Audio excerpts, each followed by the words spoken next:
내가 상사야, 네가 상사야. 내가 틀렸다고 하면 틀린 거나. 그건 월권입니다, 팀장님.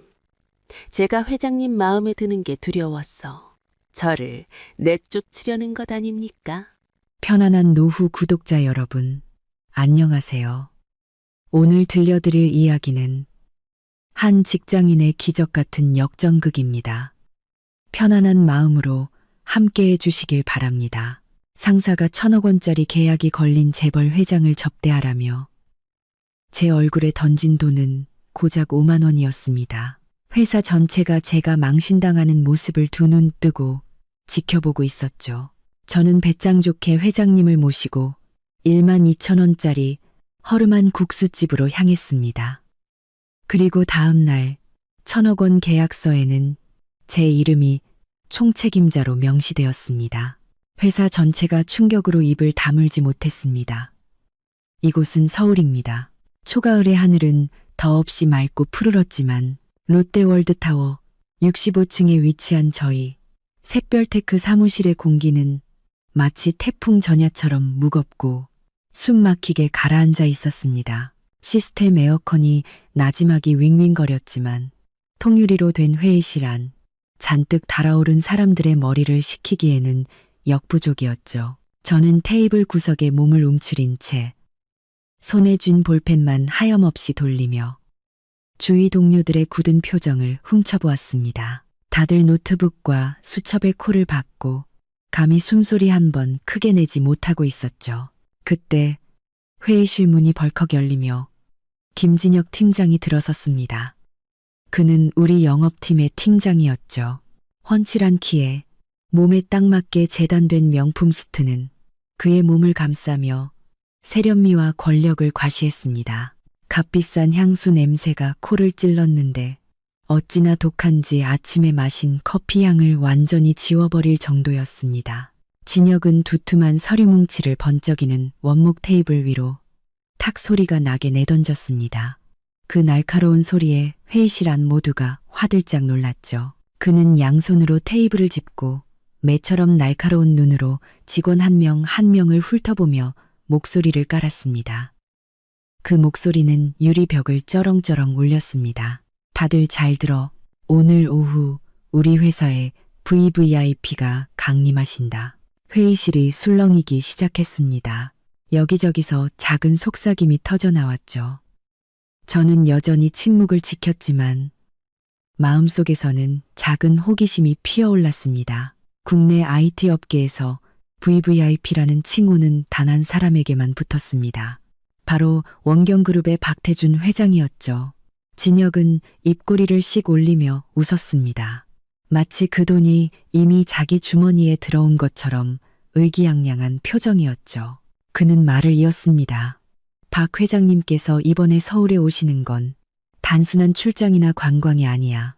우리가 추진 중인 스마트 교통 시스템 프로젝트에 대한 최종 투자를 결정하러 오시는 거다. 계약 규모는 무려 1,000억 원. 다시 한번 말해주지. 1,000억 원이야. 1,000억이라는 숫자는 마치 거대한 바위처럼 모두의 마음을 짓눌렀습니다. 사업 확장을 위해 투자금이 절실했던 우리 샛별테크에게 그 돈은 단순한 이익이 아니었습니다. 회사의 생존이자 업계 1위로 도약할 수 있는 발판이었죠. 진혁의 눈은 야망으로 불타고 있었습니다. 그는 직원들을 하나하나 손가락으로 가리키며 협박하듯 말했습니다. 어떤 방법을 쓰든 무슨 수작을 부리든 상관없어. 하지만 이 대여를 경쟁사 놈들한테 뺏기기만 해봐. 이 김진혁이 얼마나 잔인해질 수 있는지 보여줄 테니까. 일망치는 놈은 당장 책상 빼. 난 말하면 그대로 하는 사람이야. 저는 나직이 한숨을 쉬었습니다. 진혁은 언제나 저런 식이었습니다. 그에게 비즈니스는 전쟁터였고 직원은 소모품에 불과했죠. 그는 과정보다는 결과를 중시했고 특히 제가 사용자 경험, UX 디자이너로서 늘 추구하는 인간적인 가치들을 무시했습니다. 그는 제가 하는 일이 뜬구름 잡는 소리이며 돈만 낭비하고 즉각적인 수익을 내지 못한다고 비웃곤 했죠. 회의실 분위기는 점점 더 팽팽해졌습니다. 사람들은 저마다 의견을 내놓기 시작했죠. 비싼 선물을 준비해야 한다는 사람, 최고급 세단과 의전팀을 꾸려야 한다는 사람도 있었습니다. 진혁은 그 모든 의견을 손짓 한 번으로 묵살했습니다. 조용, 다들 닥쳐. 계획은 내가 이미 다 세워놨어. 박 회장님은 자수성가한 분이고 안목이 아주 까다로우신 분이야. 최고급 최상류층 스타일로 모셔야 돼. 어설프게 준비했다간 큰일 난다. 아주 작은 실수 하나도 용납 못해. 저는 진혁을 보았습니다. 그의 눈에는 돈에 대한 탐욕뿐만 아니라 명예욕까지 번들거리고 있었죠. 그는 이번 계약을 발판 삼아 자신의 이사 자리를 굳히고 눈엣 가시 같은 사람들을 전부 쳐내려 하고 있었습니다. 그리고 저는 그의 눈에 박힌 가장 먼저 뽑아버려야 할 가시였죠. 저는 아부를 못했고 접대 자리에서 술도 잘 마시지 못했으며 그의 주먹구구식 사업 아이디어에 종종 반기를 들었으니까요. 진혁이 저를 향해 고개를 돌렸습니다. 면도날처럼 날카로운 시선이었죠. 저는 불길한 예감에 등골이 서늘해졌습니다. 이서연 씨. 진혁이 제 이름을 불렀습니다. 목소리는 역겨울 정도로 다정했죠. 그렇게 조용히 앉아 있는 걸 보니 무슨 기발한 아이디어라도 구상 중인가 보지. 저는 고개를 들어 그의 눈을 똑바로 쳐다보며 차분하게 말했습니다. 팀장님 지시를 경청하고 있었습니다. 이렇게 큰 프로젝트에 저 같은 말단 직원이 감히 나설 수 있겠습니까? 진혁이 피식 웃었습니다. 제가 비꼬는 걸 알았지만 말꼬리를 잡지는 못했죠. 그는 손가락으로 테이블을 탁탁 두드렸습니다. 좋아. 자기 분수를 아는 건 좋은 태도야. 오늘 오후 박 회장님은 3시 비행기로 인천에 도착하신다.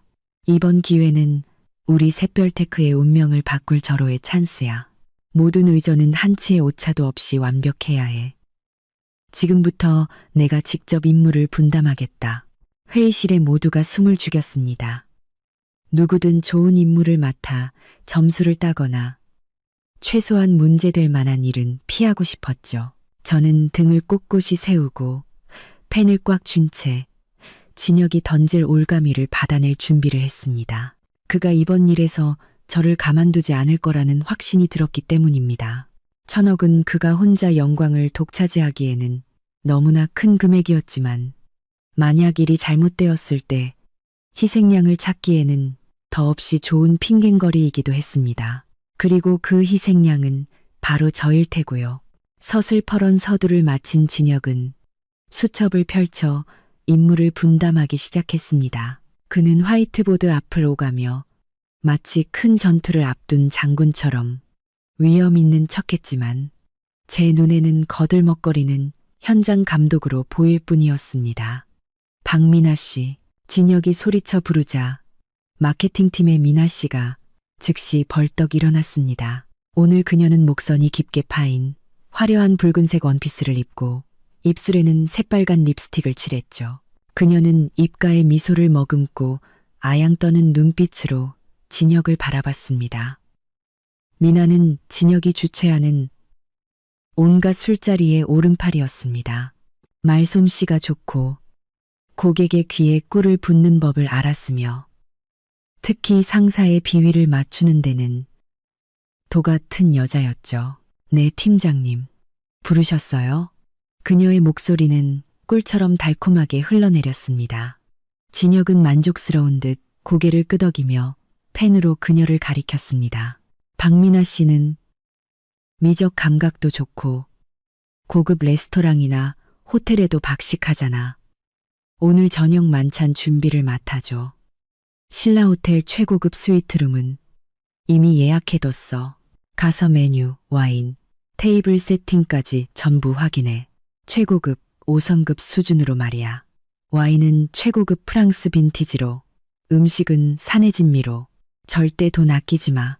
박 회장님께서 우리 샛별테크의 클래스를 느끼실 수 있도록. 미나는 신이 나서 손뼉을 쳤습니다. 눈이 반짝거렸죠. 이 일을 맡으면 맛있는 음식을 먹고 멋진 옷을 입을 수 있을 뿐만 아니라 재벌 회장에게 접근할 기회까지 생기는 셈이었으니까요. 게다가 진역의 신임까지 얻으니 회사 내 누구라도 탐낼 만한 자리였습니다.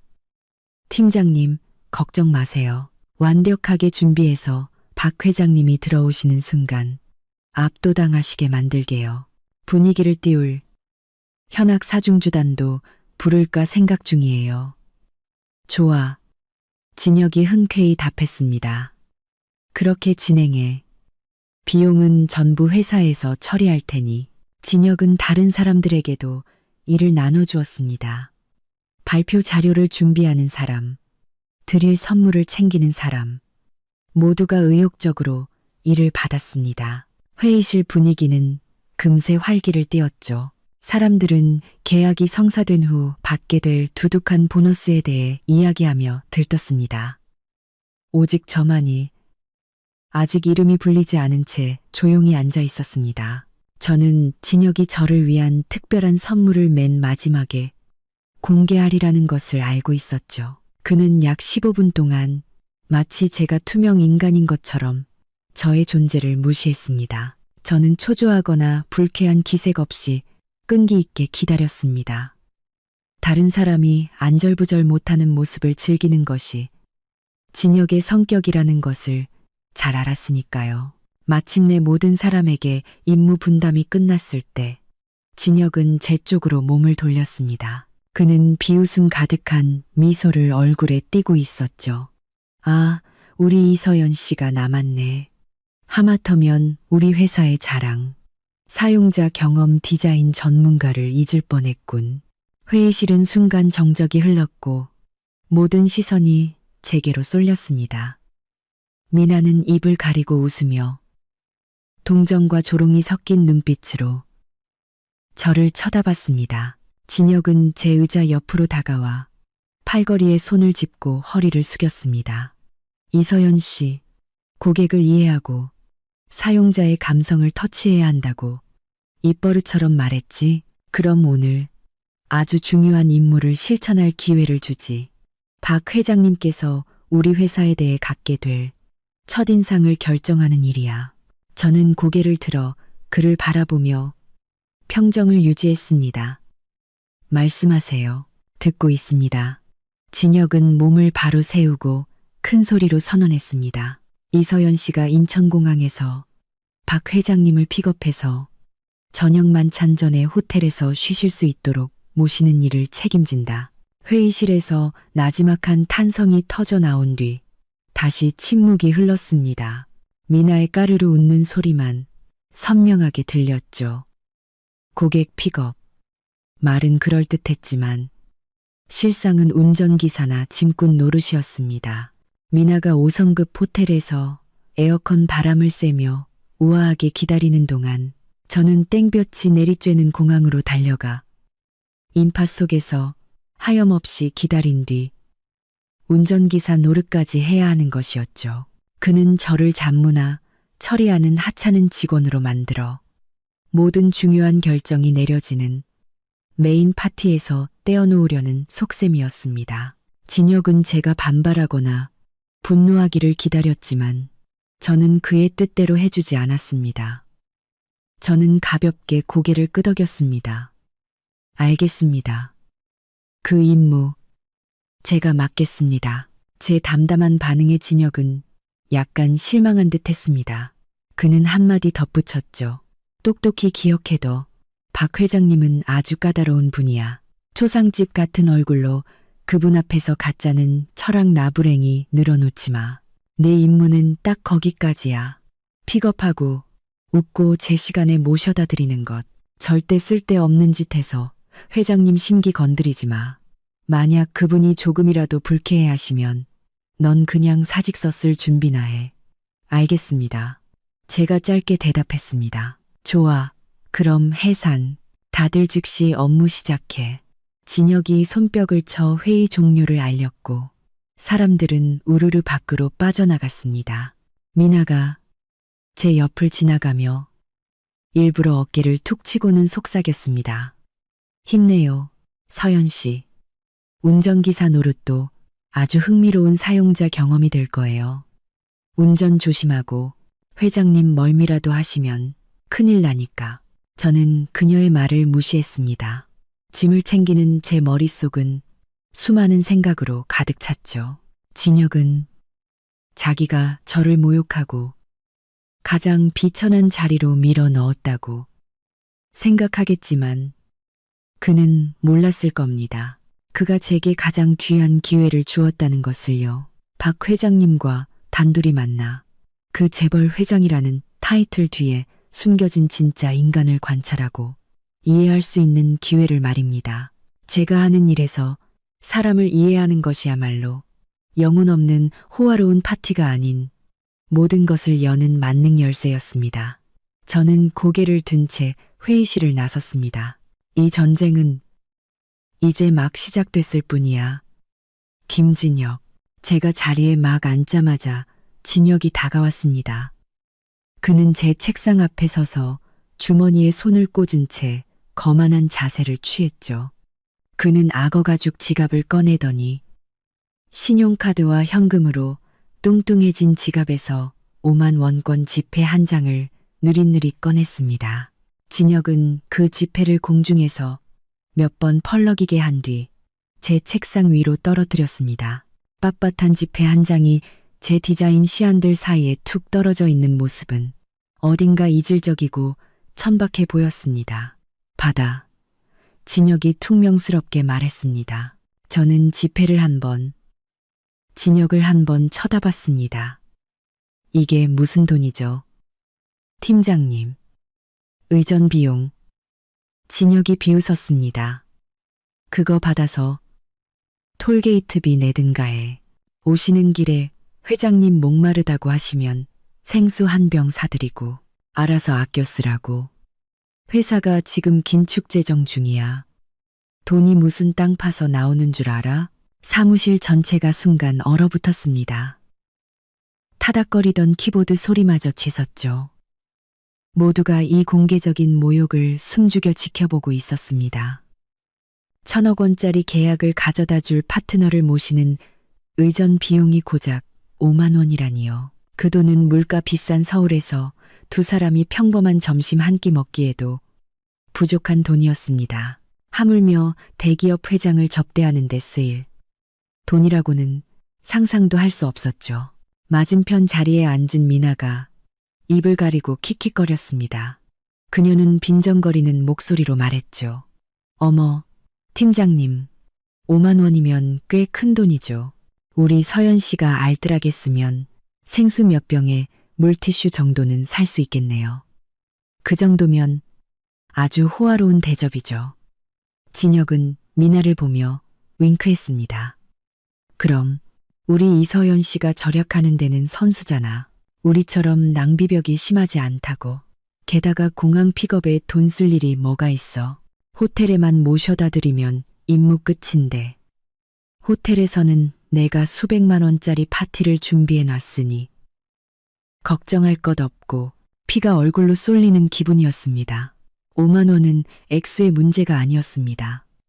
그것은 진혁의 경멸적인 태도 그 자체였죠. 그는 박 회장을 모시는 일을 하찮고 값싼 일로 여겼고 제 자존심 또한 싸구려로 취급했습니다. 그는 제가 이 일을 제기하고 반발하기를 바랐을 겁니다. 그래야 제게 요구사항이 많다. 회사의 어려운 사정을 이해하지 못한다며 몰아세울 명분이 생기니까요. 저는 깊게 숨을 들이마시고 분노를 억눌렀습니다. 그의 덫에 걸려들 수는 없었죠. 사무실 한복판에서 상사와 싸워봤자 저만 손해였습니다. 저는 침착하게 5만 원짜리 지폐를 집어들어 반듯하게 편뒤 수첩에 끼워 넣었습니다. 잘 받았습니다. 저는 또박또박 말했습니다. 팀장님, 걱정 마십시오. 이 돈 가장 효율적으로 사용하겠습니다. 영수증 처리도 완벽하게 해놓겠습니다. 제 담담한 태도에 진혁은 조금 놀란 듯 했습니다. 그는 제가 무슨 꿍꿍이라도 있는지 살피려는 듯 눈을 가늘게 떴지만 제 얼굴은 아무런 감정도 드러내지 않은 채 차갑게 굳어 있었죠. 좋아. 아주 좋아. 진혁은 여전히 도전적인 말투로 고개를 끄덕였습니다. 그 5만 원으로 어떻게 하는지 한번 보자고. 괜히 박 회장님 맹물이나 마시게 하지 마. 회사 망신이니까. 말을 마친 진혁은 돌아서서 자기 사무실로 향했습니다. 그의 구두 소리가 바닥에 또각또각 권위적으로 울려 퍼졌죠. 미나와 그녀의 패거리들은 다시 낄낄거리며 웃었습니다. 그들은 저를 처참한 패배자, 상사의 장기판, 위가 여운 졸로 여기는 듯했습니다. 저는 의자에 앉아 수첩을 펼쳐 5만 원짜리 지폐를 내려다보았습니다. 붉은 빛이 도는 지폐가 저를 비웃는 것 같았죠. 1000억짜리 거래에 5만 원이라 정말 웃기는 일이었지만 그때 한 가지 생각이 제 머리를 스쳤습니다. 진혁은 돈이 전부라고 생각했습니다. 화려한 파티, 비싼 외제차, 명품 선물만이 사람의 마음을 얻을 수 있다고 믿었죠. 하지만 그는 인간의 가장 기본적인 가치를 잊고 있었습니다. 진심은 돈으로 측정할 수 없다는 것을요. 저는 돌아가신 아버지의 가르침을 떠올렸습니다. 딸아, 무엇을 주느냐보다 어떻게 주느냐가 더 중요한 법이다. 때로는 목마를 때 건네는 시원한 냉수 한 잔이 마음이 차가운 사람과 먹는 진수성찬보다 더 귀한 것이란다. 박 회장님은 부자였습니다. 사내 진미는 이미 질리도록 드셨을 겁니다. 과연 그분께 영혼 없는 또 한 번의 호화로운 파티가 필요할까요? 아니면 그분은 무언가 다른 것을 찾고 계신 것은 아닐까요? 계산으로 가득 찬 비즈니스 세계 속에서 한 줌의 인간미, 한 조각의 추억 같은 것을 말입니다. 저는 수첩을 덮었습니다. 5만 원. 좋아. 진혁이 도전장을 던졌으니 기꺼이 받아주겠어. 나는 그에게 보여줄 것이다. 이 5만 원으로 그의 수억 원으로도 살 수 없는 것을 해낼 수 있다는 것을. 저는 키보드를 두드리기 시작했습니다. 평소처럼 디자인 작업을 하기 위해서가 아니었죠. 오늘 오후에 만날 특별한 손님에 대한 정보를 찾기 위한 여정을 시작한 것입니다. 사무실 사람들은 점심을 주문하거나 구내식당으로 내려갈 채비를 하고 있었습니다. 웃음소리, 의자 끄는 소리가 요란했죠. 미나가 제 책상 옆을 지나가며 빨갛게 칠한 손톱으로 책상을 톡톡 두드렸습니다. 서연 씨, 밥 안 먹어요? 아니면 오후에 쓸 돈 아끼려고 굶는 거예요. 저는 고개를 들지 않았습니다. 눈은 여전히 모니터에 고정되어 있었죠. 먼저들 드세요. 지금 하던 일이 좀 있어서 나중에 먹을게요. 어머, 부지런하기도 하셔라. 그럼 저희 먼저 갈게요. 오후에 전투하려면 든든히 먹어둬야죠. 미나는 콧방귀를 끼며 동료들을 이끌고 나갔습니다. 사무실은 금세 조용해졌습니다. 에어컨의 윙윙거리는 소리와 제 손가락 아래 키보드가 타닥거리는 소리만 남았죠. 배고픔은 느껴지지 않았습니다. 호기심과 결의가 이미 제 위장을 가득 채웠으니까요. 저는 구글 검색창을 열고 키워드를 입력했습니다. 원경그룹 박태준 회장, 기업인 박태준 프로필. 수천 개의 검색 결과가 순식간에 나타났습니다. 대부분 그의 성공적인 M&A 사례, 수조원대 부동산 프로젝트를 찬양하는 기사들이었죠. 멋진 양복을 입고 테이프 커팅을 하거나 고위 관료들과 악수하는 사진들이었습니다. 하지만 제게 필요한 건 그런 것들이 아니었습니다. 저는 그의 진짜 모습을 찾고 싶었습니다. 저는 주류 언론 기사들을 지나쳐 오래된 인터뷰나 그가 막 사업을 시작했을 때의 다큐멘터리 영상을 찾아 헤맸습니다. 저는 마치 잊혀진 보물을 찾는 고고학자처럼 인터넷을 샅샅이 뒤졌습니다. 1시간 가까이 검색한 끝에 제 눈은 낡고 오래된 영상 하나에 멈췄습니다. 10년도 더 전에 작은 기업인 커뮤니티에 올라온 화질이 흐릿한 영상이었죠. 제목은 박태준 회장, 고난했던 창업 시절을 회상하다였습니다. 저는 헤드폰을 끼고 한순간도 놓치지 않으려 집중했습니다. 영상 속 박 회장님은 지금보다 훨씬 젊었고 머리도 검고 얼굴은 더 마르고 고생한 흔적이 역력했습니다. 그는 소박한 사무실에 앉아 자신의 과거를 이야기하고 있었죠. 제 고향은 안동입니다. 영상 속 그의 목소리는 차분했고 경상도 사투리가 짙게 배어 있었습니다. 어릴 적 집이 찢어지게 가난해서 밥 한 끼 제대로 먹기 힘들었죠. 무작정 서울로 올라와 맨주먹으로 사업을 시작했습니다. 살을 내는 듯한 겨울밤이면 굶주린 배를 움켜쥐고 종로 뒷골목 국수집들을 지나다녔습니다. 코를 찌르는 그 뜨끈한 국물 냄새에 저절로 군침이 돌았죠. 하지만 그때 주머니에 돈이 어디 있었겠습니까? 국수 한 그릇이 제게는 온 재산이었고 사치스러운 꿈이었습니다. 박 회장님은 잠시 말을 멈췄습니다. 영상 속 그의 눈은 촉촉했고 어딘가 먼 곳을 바라보고 있었죠. 나중에 사업이 좀 풀리고 돈을 벌면서 세상의 온갖 맛있는 음식을 다 먹어봤습니다. 하지만 솔직히 말해서 그때 그 시절만큼 간절했던 맛은 다시는 찾지 못했습니다. 저는 아직도 안동식 국수의 그 맛을 잊지 못합니다. 맑고 깊은 국물, 은은하게 퍼지는 생강향, 부드러운 숯하면, 가끔은 젊은 시절로 돌아가 허름한 식당 구석에 쭈그려 앉아 뜨거운 국수를 후루룩 먹고 싶다는 생각을 합니다. 땀을 비오듯 쏟아내면서도 그저 행복했던 그때로 말입니다. 저는 영상을 멈췄습니다. 심장이 빠르게 뛰었죠. 바로 이거야. 이것이 내가 찾던 열쇠다.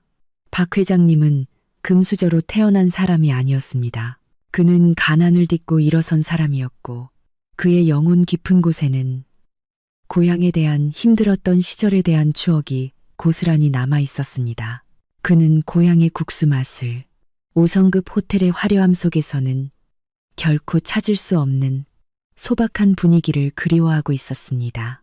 저는 그가 안동 국수를 언급하며 맑은 국물과 생강향을 이야기한 부분을 다시 돌려보았습니다. 저는 다른 검색창을 열어 서울 안동국시 진짜 맛집을 검색했습니다. 수많은 가게 이름이 나타났죠. 유명한 체인점들, 블로그 맛집들. 하지만 이런 곳들은 너무 상업화되었고 항상 시끄럽고 붐볐습니다. 박 회장님은 사람들로 북적이는 소란스러운 곳을 분명 좋아하지 않을 겁니다. 제게는 다른 곳이 필요했습니다. 맛있으면서도 고향의 정취를 간직하고 조용하고 진솔한 곳. 그때 안동 출신의 한 친척 어른이 해주셨던 이야기가 떠올랐습니다. 그분은 익선동 깊은 골목에 숨어있는 작은 국수집에 대해 말씀해 주셨죠. 간판도 제대로 없어서 아는 사람만 찾아가는 곳이지만 그 맛은 한 번 먹으면 평생 잊을 수 없다고요. 저는 바로 전화번호부를 뒤져 그분께 전화를 걸었습니다. 어르신, 저 서연이에요. 혹시 예전에 말씀해 주셨던 그 국수집 이름이랑 위치 좀 다시 알려주실 수 있으세요? 네, 익선동 안동 할아버지 국수요. 사장님도 안동 분이시고요. 정말 감사합니다. 저는 전화를 끊고 벅차오르는 마음을 느꼈습니다. 모든 조각이 완벽하게 맞춰졌습니다.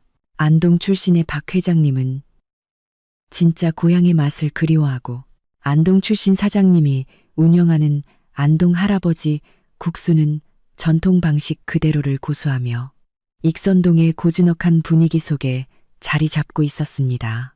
저는 수첩에 끼워둔 5만 원짜리 지폐를 보았습니다. 5만 원은 랍스터나 캐비어, 요리를 대접하기엔 턱없이 부족한 돈이었습니다.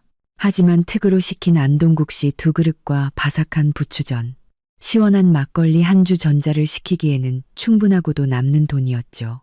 제 머릿속에 계획이 선명하게 그려졌습니다. 이것은 엄청난 도박이었습니다. 만약 제 예상이 틀린다면 저는 진혁에게 해고당하고 귀한 손님을 뒷골목 허름한 식당에 데려간 개념 없는 직원이라고 손가락질 당할 겁니다. 하지만 만약 제 예상이 맞는다면, 만약 제가 박 회장님의 마음을 움직일 수만 있다면 그것은 돈이 아닌 공감으로 이뤄낸 눈부신 승리가 될 것이었습니다. 시계를 보니 오후 2시였습니다. 이제 출발해야 할 시간이었습니다. 저는 책상을 정리하고 가방을 챙겨 일어섰습니다. 미나처럼 화려하게 화장을 하거나 진한 향수를 뿌리지 않았습니다. 단정하게 옷매무새를 가다듬고 머리를 높게 묶어 활동적인 느낌을 주었죠. 저는 사무실을 나서며 진혁의 방을 지나쳤습니다.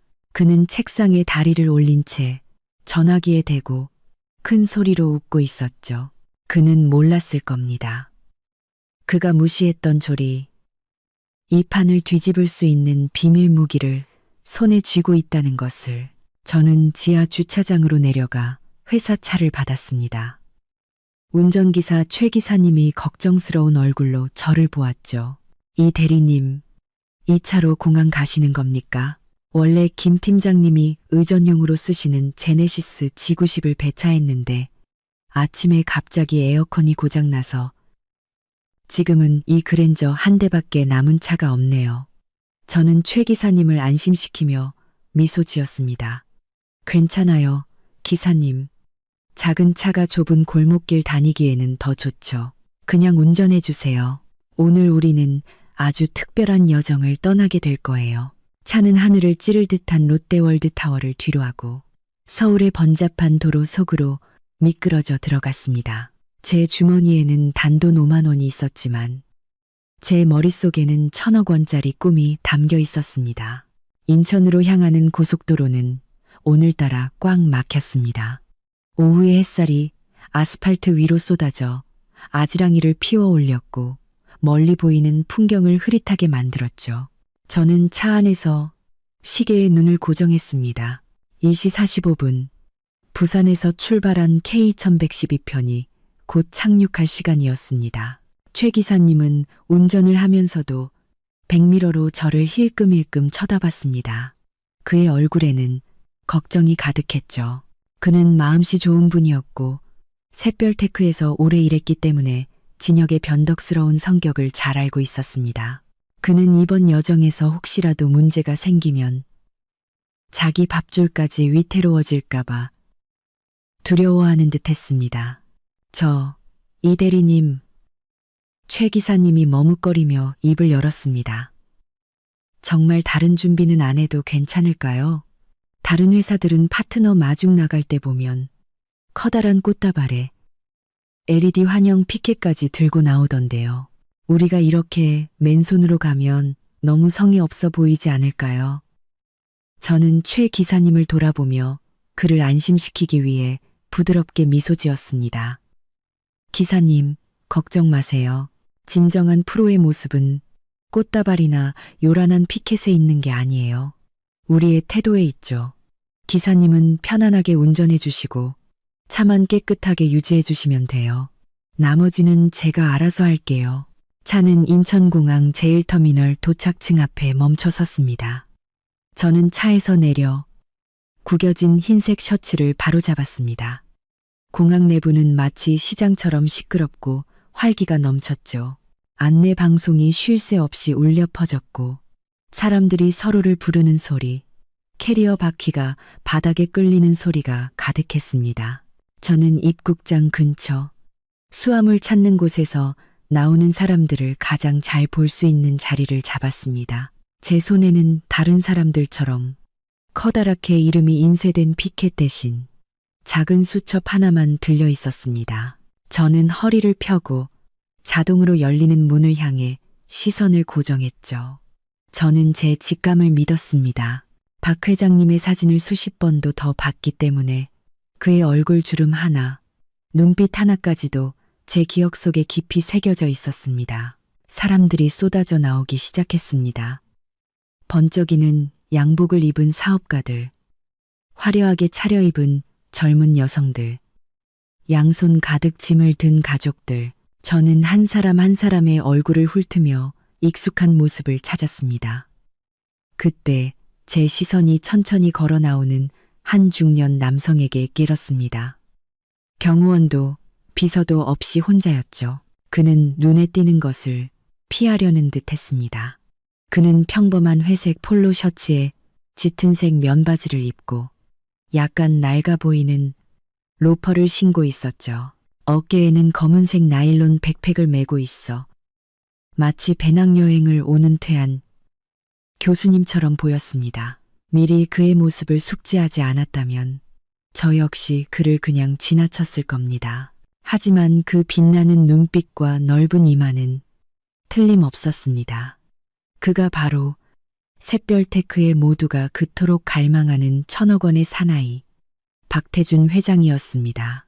주변의 다른 마중객들이 저마다 피켓을 높이 들고 누군가를 애타게 찾는 동안 박 회장님은 무심한 표정으로 주위를 둘러봤습니다. 그의 눈에는 피곤함과 약간의 경계심이 서려 있었죠. 아마 샛별테크에서 나온 사람을 찾고 있거나 아니면 그가 이미 질릴 대로 질려버린 요란한 환영 행사를 예상하고 있는지도 몰랐습니다. 저는 깊게 숨을 들이마시고 그를 향해 빠르게 걸어갔습니다. 저는 인파를 해치거나 요란하게 손을 흔들지 않았습니다. 그저 그의 앞에 멈춰서서 예의를 갖춘 거리를 유지한 채 가볍게 고개를 숙여 인사했습니다. 박태준 회장님, 안녕하십니까? 샛별테크의 이서연입니다. 여기까지 오시느라 고생 많으셨습니다. 박 회장님은 잠시 멈칫하며 저를 올려다봤습니다. 그의 눈에 스치는 놀라움을 읽을 수 있었죠. 아마 자신을 마중 나온 사람이 이렇게 소박한 옷차림에 조용한 말투를 가진 젊은 여성이라는 사실에, 그리고 회장님이라는 호칭 외에 다른 수식어를 붙이지 않는 것에 놀란 듯했습니다. 그는 눈을 가늘게 뜨고 저를 보더니 주변을 쓱 둘러보았습니다. 샛별테크 사람이라고. 김 팀장은 어디 갔나? 요란한 환영 행사 같은 것도 없고 말이야. 그의 목소리는 낮고 약간 쉬어 있었지만 명령에 익숙한 사람 특유의 위엄이 느껴졌습니다. 하지만 그 속에는 질책보다는 시험하려는 듯한 의도가 담겨 있는 것 같았습니다. 저는 여전히 온화한 미소를 띤 채 진솔하게 대답했습니다. 네, 회장님. 김진혁 팀장님께서는 오늘 저녁 회장님을 위한 아주 성대한 만찬을 준비하고 계십니다. 저는 만찬 전에 회장님께서 편히 쉬실 수 있도록 호텔까지 모시는 임무를 받았습니다. 장시간 비행으로 피곤하실 텐데 도착하자마자 시끄러운 건 싫어하실 것 같아 조용히 저 혼자 마중 나왔습니다. 박 회장님은 마치 제 속을 꿰뚫어 보려는 듯 몇 초간 저를 빤히 쳐다봤습니다. 그러다 그의 얼굴 근육이 약간 풀리며 거의 알아차리기 힘들 정도로 작게 고개를 끄덕였습니다. 말은 되는군. 하지만 명함이랑 배차 서류부터 보여주게. 공항에서 요란하게 구는 건 딱 질색이야. 가지. 차는 바로 저쪽에 준비되어 있습니다. 이쪽으로 오시죠. 저는 재빨리 그의 백팩을 받아들려 했지만 그는 손을 저었습니다. 됐네. 이 가벼운 가방 하나 내가 못 들겠나. 앞장서게. 저는 박 회장님을 모시고 주차된 아담한 그랜저로 향했습니다. 최 기사님은 회장님을 보자 허리를 굽혀 인사하며 황급히 뒷좌석 문을 열었죠. 박 회장님은 최 기사님이 걱정했던 것과는 달리 차를 보고 불쾌해하거나 실망한 기색을 전혀 보이지 않았습니다. 오히려 과시적이지 않고 실용적인 모습에 만족하는 듯 보였죠. 그는 차에 올라 뒷좌석에 앉았습니다. 저는 조수석에 앉아 뒤를 돌아보며 물었습니다. 회장님, 좌석은 편안하십니까? 에어컨 온도는 괜찮으신지요? 이만하면 됐네. 아주 시원해. 박 회장님이 대답하며 등받이에 몸을 기댄 채 눈을 감았습니다. 차는 천천히 공항을 빠져나갔습니다. 저는 안도의 한숨을 내쉬었죠. 첫 번째 관문은 통과했습니다. 저의 소박함과 진솔함이 일단은 그의 심기를 건드리지 않은 셈이었죠. 하지만 진짜 시험은 아직 남아 있었습니다. 제가 곧 최 기사님에게 내릴 지시에 모든 것이 달려 있었죠. 차는 영종대교를 지나 서울 시내를 향해 부드럽게 달렸습니다. 한강의 푸른 물결과 서울의 스카이라인이 눈앞에 펼쳐졌죠. 차 안의 공기는 조용했습니다. 박 회장님은 긴 비행 끝에 잠이 든 듯 했습니다. 최 기사님은 아주 부드럽게 운전했지만 그의 손은 운전대를 꽉 쥐고 있었고 이마에는 땀이 송골송골 맺혀 있었습니다. 그는 제가 어디로 가자고 할지 제 지시를 기다리고 있었죠. 진혁의 계획대로라면 우리는 곧장 신라호텔로 가서 그가 체크인하고 쉴 수 있도록 해야 했습니다. 저는 백미러로 박 회장님을 살폈습니다. 그는 여전히 눈을 감고 있었지만 숨소리는 한결 편안해 보였죠. 아직 깊이 잠든 것 같지는 않았습니다. 바로 지금이 오늘 가장 대담한 결정을 내려야 할 때였습니다. 최 기사님, 제가 나지막이 하지만 차 안 모두가 들을 수 있을 만큼의 목소리로 말했습니다. 호텔 쪽으로 가지 마세요. 익선동 골목길 쪽으로 가주세요. 최 기사님은 깜짝 놀라 하마터면 운전대를 놓칠 뻔했습니다. 그는 동그래진 눈으로 저를 돌아보며 당황해서 물었죠. 네? 뭐라고요? 익선동요?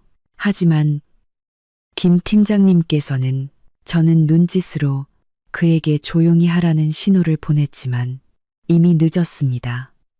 최 기사님의 놀란 목소리가 박 회장님을 깨운 것이죠. 그는 눈을 뜨고 미간을 찌푸리며 창밖을 보더니 이내 날카로운 눈빛으로 저를 똑바로 쳐다봤습니다. 방금 어디로 가자고 했나? 익선동, 지금이 몇 시인 줄은 아나? 이 시간에 서울 시내는 지옥이야. 나를 그 복잡한 곳으로 끌고 들어가서 매연이나 마시게 할 셈인가? 박 회장님의 목소리는 한층 날카로워졌습니다. 그는 시간을 금처럼 여기는 사람이었고 지체되거나 시간을 낭비하는 것을 가장 싫어했죠.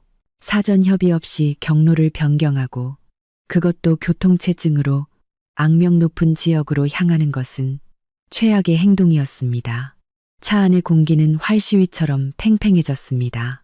최 기사님은 겁에 질려 얼굴이 하얗게 변했고 아무 말도 하지 못했죠. 그는 박 회장님이 화가 나서 진혁에게 전화라도 하면 우리 둘 다 당장 해고될 거라고 생각하는 듯 했습니다. 저는 깊게 숨을 들이마시고 몸을 완전히 뒤로 돌려 박 회장님의 분노, 어린 시선과 마주했습니다.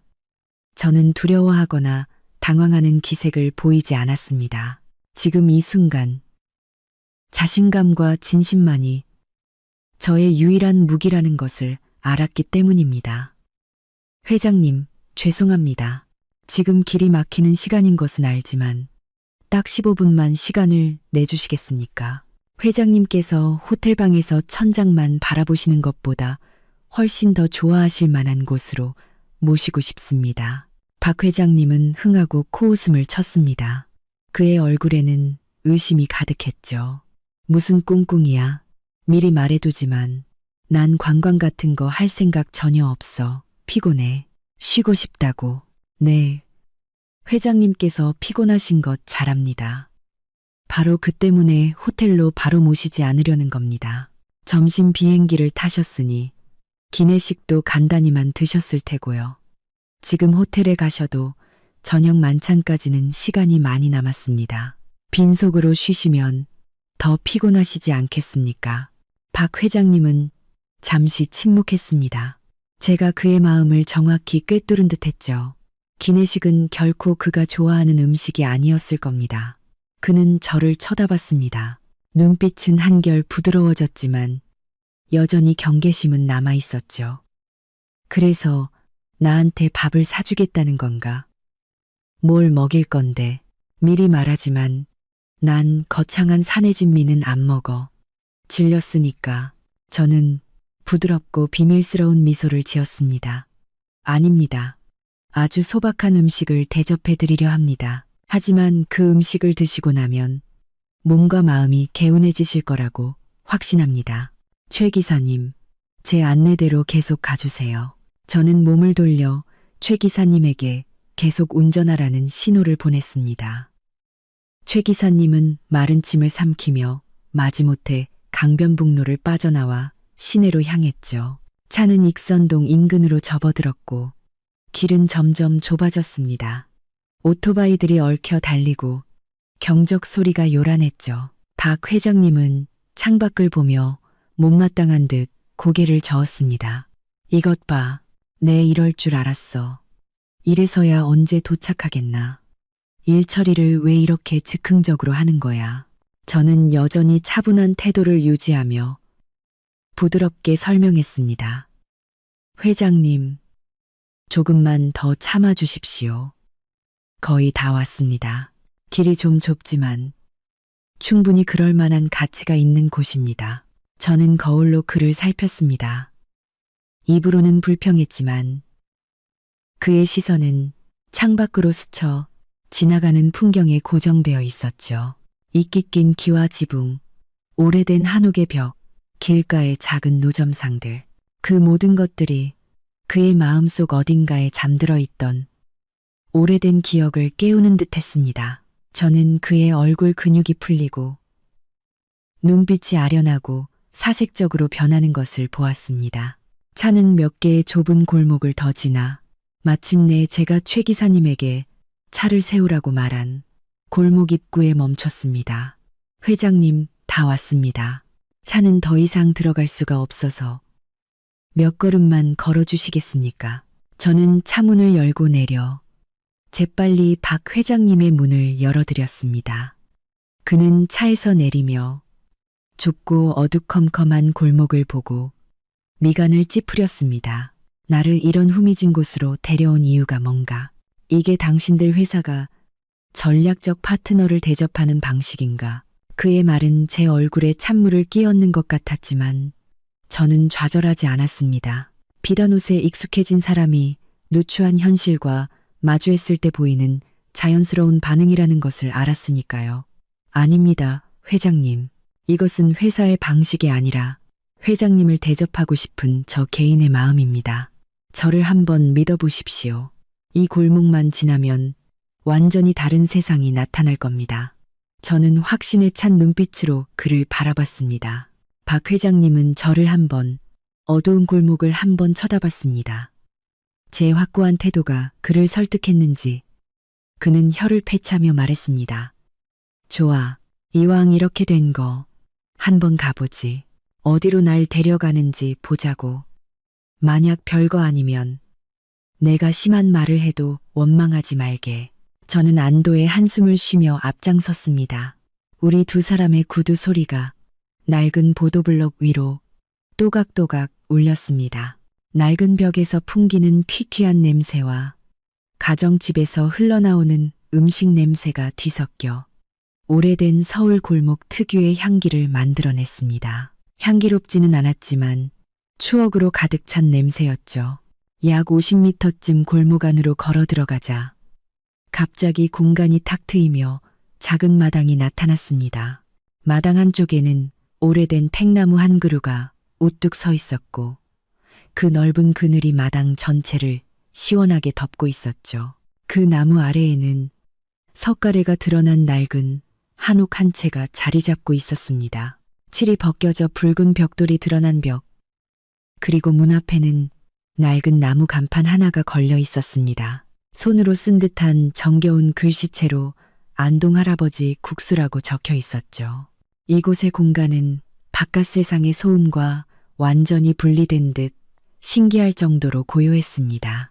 나뭇가지에서 지저귀는 참새 소리와 김이 모락모락 피어나는 커다란 솥에서 육수가 끓는 소리만이 들려왔죠.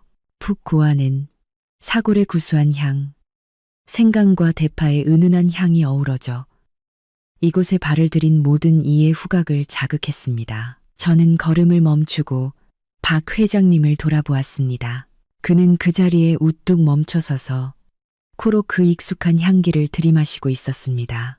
그의 눈은 커졌고 조금 전까지의 까칠하고 불편해 보이던 표정은 온데간데 없이 사라졌습니다.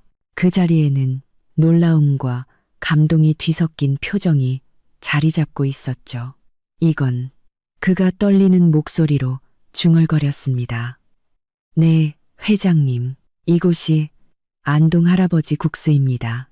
사장님께서 안동 토박이시고 40년 넘게 가문의 비법으로 국수를 만들어 오셨다고 들었습니다. 저는 그를 팽나무 아래 놓인 낮은 나무 테이블로 안내했습니다. 이곳의 테이블과 의자는 소박하고 낡았지만 반질반질 윤이 날 정도로 깨끗했죠.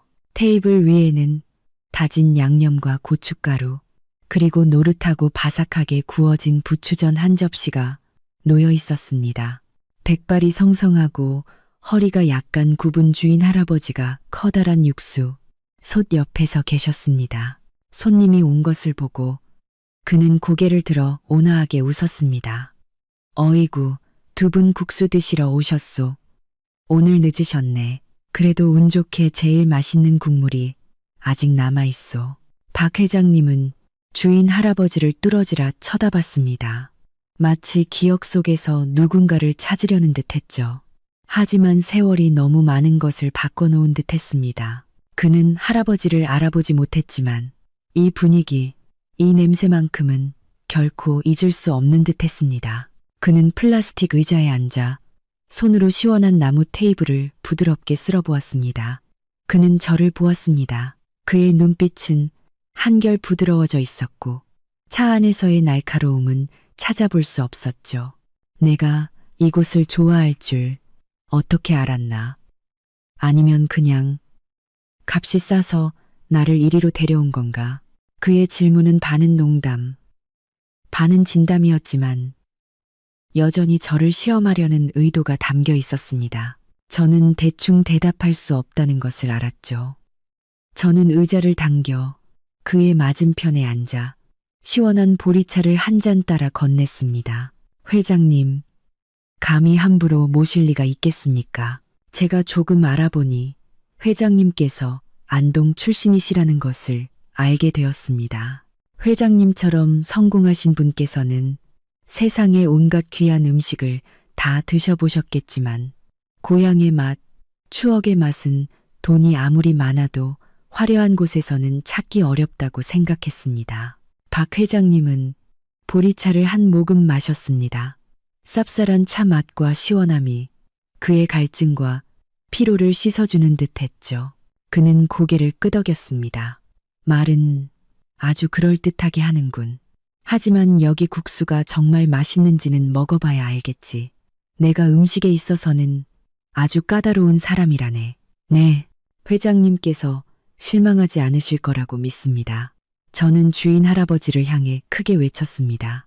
사장님, 저희 국수 특으로 2그릇 주세요. 국물 맑게, 면은 부드럽게, 그리고 파만이요. 알았소. 금방 나갑니다. 할아버지의 우렁찬 목소리가 돌아왔습니다.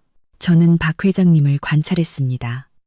그는 가게 안의 모든 것을 둘러보고 있었죠. 벽에 걸린 낡은 흑백 사진부터 겹겹이 쌓인 사기그릇, 그리고 샘마루에서 햇볕을 쬐고 있는 얼룩 고양이까지 이곳의 모든 것은 소박하고 정겨웠습니다. 그가 평소 드나들던 고층 빌딩과 유리 회의실의 차갑고 화려한 모습과는 완전히 대조적이었죠. 저는 그의 어깨에서 힘이 빠지고 긴장과 경계심이 서서히 녹아내리는 것을 보았습니다. 그는 마치 권위 있는 회장이라는 갑옷을 벗어 던지고 바쁜 세상 속에서 잠시 평화를 찾는 평범한 한 남자로 돌아간 듯 했습니다. 이름이 서연이라고 했나? 박 회장님이 불쑥 물었습니다. 네, 맞습니다. 이서연입니다. 샛별테크 어느 부서에서 일하나? 자네는 사업하는 사람 같지가 않군. 저는 미소 지었습니다. 저는 사용자 경험, UX, 디자인 팀에서 일하고 있습니다. 고객이 진정으로 무엇을 필요로 하고 무엇을 원하며 우리 제품이나 서비스를 사용할 때 어떤 감정을 느끼는지 연구하는 것이 제 일입니다. 사용자 경험 디자인이라 박 회장님이 사색적인 표정으로 되뇌었습니다. 어쩐지 배짱이 두둑하더라니. 감히 상사의 명령을 어기고 중요한 손님을 이런 뒷골목으로 데려와 국수를 먹일 생각을 하다니. 해고당할까봐 두렵지도 않나? 그의 질문에 저는 순간 뜨끔했습니다. 진혁이 이 사실을 알면 분명 불같이 화를 낼 테니까요. 하지만 이미 주사위는 던져졌습니다. 두렵지 않다면 거짓말이겠죠. 하지만 저는 회장님께서 불편하고 불만족스러워 하시는 것이 더 두렵습니다. 제게는 지금 이 순간 회장님의 경험이 가장 중요합니다.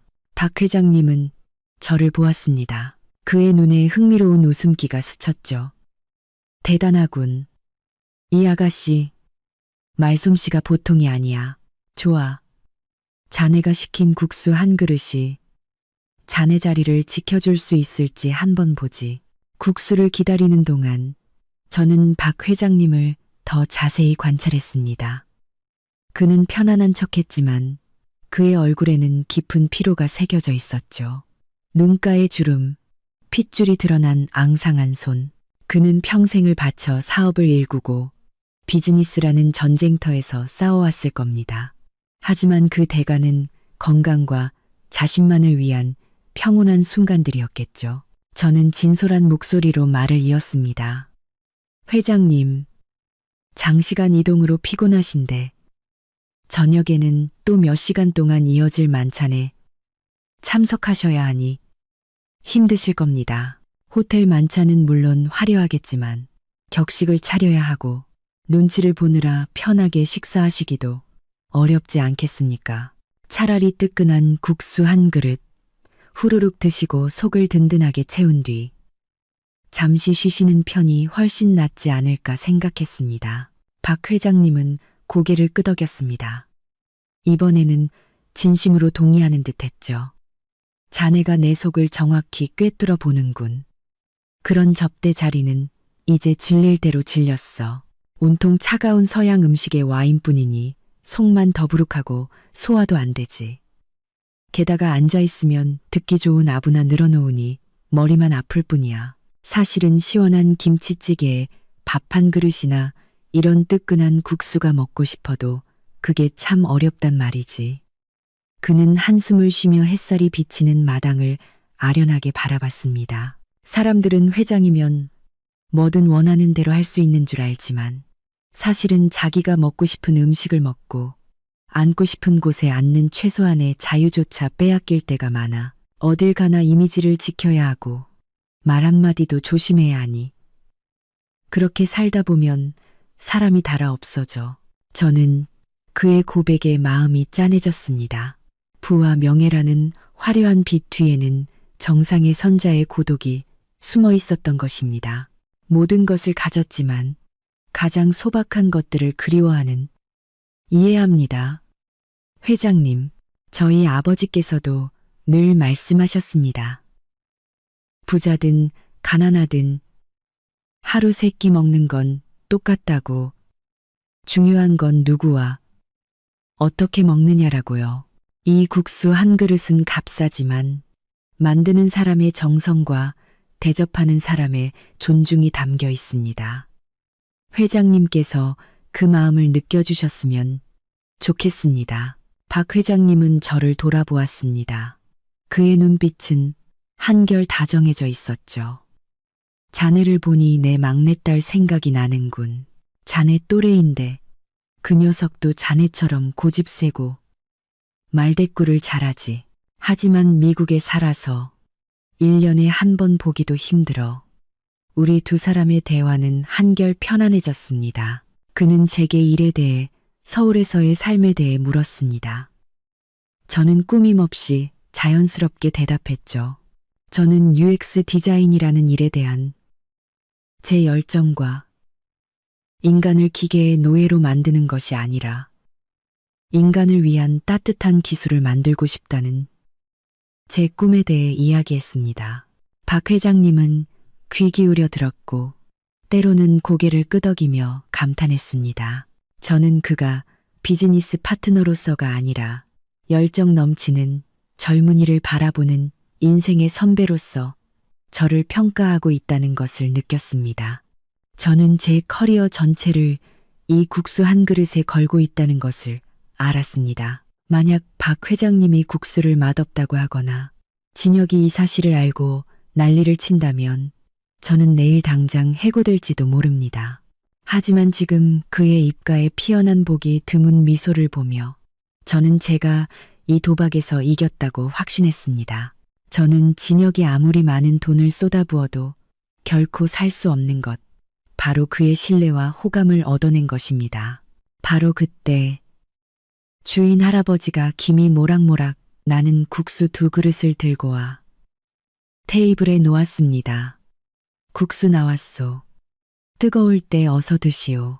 참을 수 없이 구수한 향기와 함께 피어오르는 뜨거운 김. 박 회장님은 젓가락을 들었습니다. 그의 눈은 마치 선물을 받은 아이처럼 반짝였죠.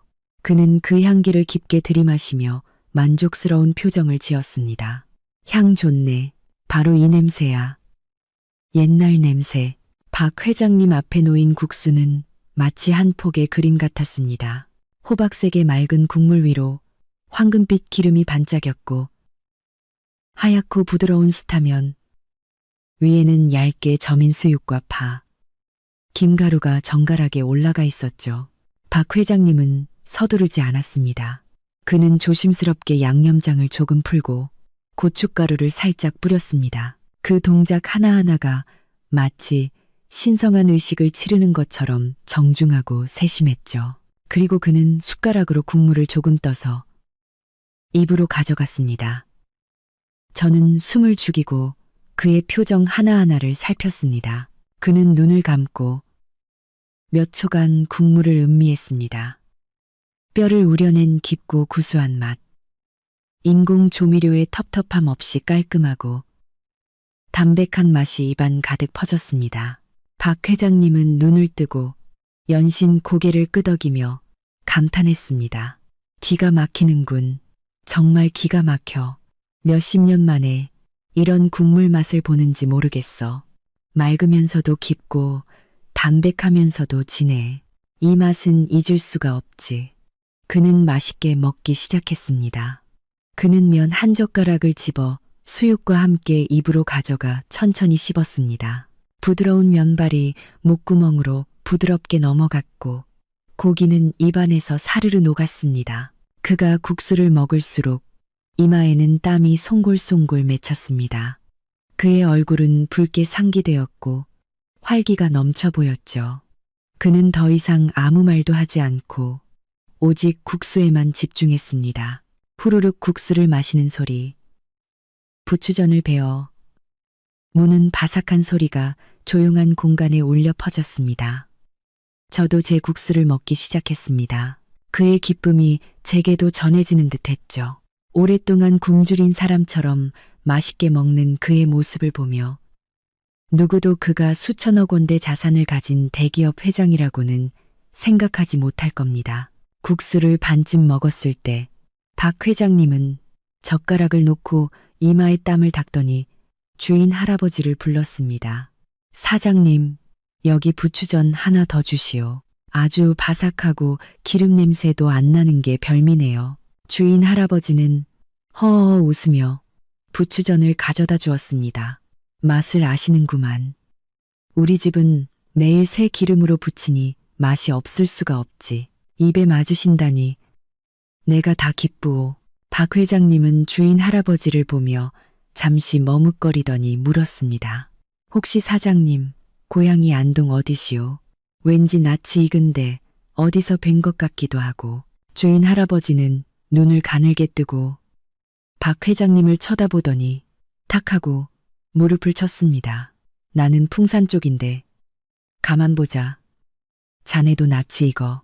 혹시 혹시 자네 아랫마을에 살던 태준이 아니여? 박 회장님은 그 자리에 얼어붙었고 들고 있던 숟가락을 국물에 쨍 하고 떨어뜨렸습니다. 그는 벌떡 일어나 떨리는 목소리로 말했죠. 세상에, 형님. 어릴 때 우리 형이랑 같이 소먹이러 다니던 그 옆집 형님 맞으시죠? 맞아. 내가 바로 그 사람이여.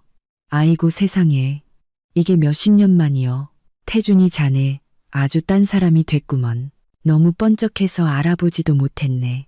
두 노인, 허름한 국수집 주인과 재벌 회장은 그 작은 가게 한가운데서 서로를 얼싸안았습니다. 서로의 등을 두드리는 소리, 주름진 뺨을 타고 흐르는 눈물. 저는 그 기적 같은 재회를 말없이 지켜보았습니다. 주인 할아버지는 바로 박 회장님의 옛 이웃이었고 가난했던 시절 밥 한 그릇, 옷 한 벌을 나누던 사이였던 것입니다. 인생은 참으로 기묘한 인연으로 엮여 있었고 제가 대접한 국수 한 그릇이 우연히 그 인연의 다리가 되어 주었습니다. 박 회장님과 주인 할아버지는 자리에 앉아 옛 이야기를 나누느라 먹던 국수도 잊었습니다. 소를 몰고 풀을 베던 시절, 달 밝은 밤의 강에서 물고기를 잡던 이야기, 이제는 세상을 떠난 친구들 이야기, 웃음과 눈물이 뒤섞였습니다. 박 회장님은 더 이상 VVIP 고객이 아니었습니다. 그는 고향 사람을 다시 만난 집 떠난 아들이었죠. 저는 조용히 옆에 앉아 제가 얼마나 작은 존재인지, 하지만 동시에 얼마나 행복한지를 느꼈습니다. 저는 그에게 맛있는 식사뿐만 아니라 추억과 인간미라는 값을 매길 수 없는 선물을 안겨준 것이었습니다. 30분 가까이 이야기를 나누던 박 회장님은 문득 저와 저녁 약속을 떠올렸습니다. 그는 아쉬운 듯 주인 할아버지의 손을 잡았죠. 형님, 제가 이제 가봐야 합니다. 조만간 꼭 다시 들르겠습니다. 그때는 우리 술 한잔하면서 밤새 이야기 나누시죠. 그래, 어서 가게. 시간 날 때 언제든 들러. 내 가게는 언제나 자네를 위해 열려 있을 테니. 박 회장님은 제게로 몸을 돌렸습니다. 그의 눈은 기쁨으로 반짝였죠. 고맙네, 이서연 대리. 자네는 내게 인생 최고의 국수를 대접했을 뿐만 아니라 잃어버렸던 인연까지 찾아주었어. 이 은혜는 평생 잊지 않겠네. 저는 마음이 가벼워지는 것을 느끼며 미소 지었습니다. 회장님께서 기쁘셨다니 저도 기쁩니다. 이제 호텔로 가시죠. 체크인 시간이 늦어지겠습니다. 우리는 주인 할아버지에게 인사하고 밖으로 나왔습니다. 골목을 걸어 나오는 박 회장님의 발걸음은 한결 가볍고 경쾌해 보였습니다. 그는 콧노래까지 흥얼거렸죠. 12,000원짜리 안동국 씨와 운명적인 만남은 그의 모든 피로와 걱정을 날려버리고 그의 영혼을 긍정적인 에너지로 가득 채워주었습니다. 저는 제가 이번 도박에서 돈이 아닌 마음으로 이겼다는 것을 알았습니다. 우리 차는 익선동의 작은 골목을 빠져나와 다시 서울의 번잡한 도로 위로 올라섰습니다. 하지만 이제 차 안의 분위기는 완전히 달라져 있었죠. 처음에 어색하고 긴장된 공기는 온데간데 없이 사라지고 그 자리에는 따뜻하고 친밀한 기운이 감돌았습니다. 박 회장님은 더 이상 창밖만 바라보지 않았습니다. 그는 저를 향해 몸을 돌렸습니다. 그의 눈에는 방금 전의 기쁜 재회의 여운이 여전히 남아 있었죠. 박 회장님은 무릎을 가볍게 치며 웃었습니다. 이 대리, 내가 인정하지. 자네는 사람 보는 눈이 있어. 오늘 나를 5성급 호텔 레스토랑 같은 데로 데려갔다면 난 아마 앉아서 하품만 하고 있었을 거야. 아까 그 국수 정말 맛있었지만 거기서 느낀 사람 사는 정은 만 배는 더 맛있었어. 저는 미소로 답하며 제게 찾아온 행운에 남몰래 감사했습니다. 저도 그저 회장님께서 편안한 식사를 하시길 바랐을 뿐입니다. 사장님께서도 회장님을 다시 만나 정말 기뻐하셨습니다. 그래, 인생은 참 예측할 수 없는 일투성이야. 자, 즐거운 이야기는 잠시 접어두고 이제 좀 진지한 이야기를 해볼까. 박 회장님의 말투가 바뀌었습니다. 이전처럼 날카롭지는 않았지만 한결 진지해졌죠.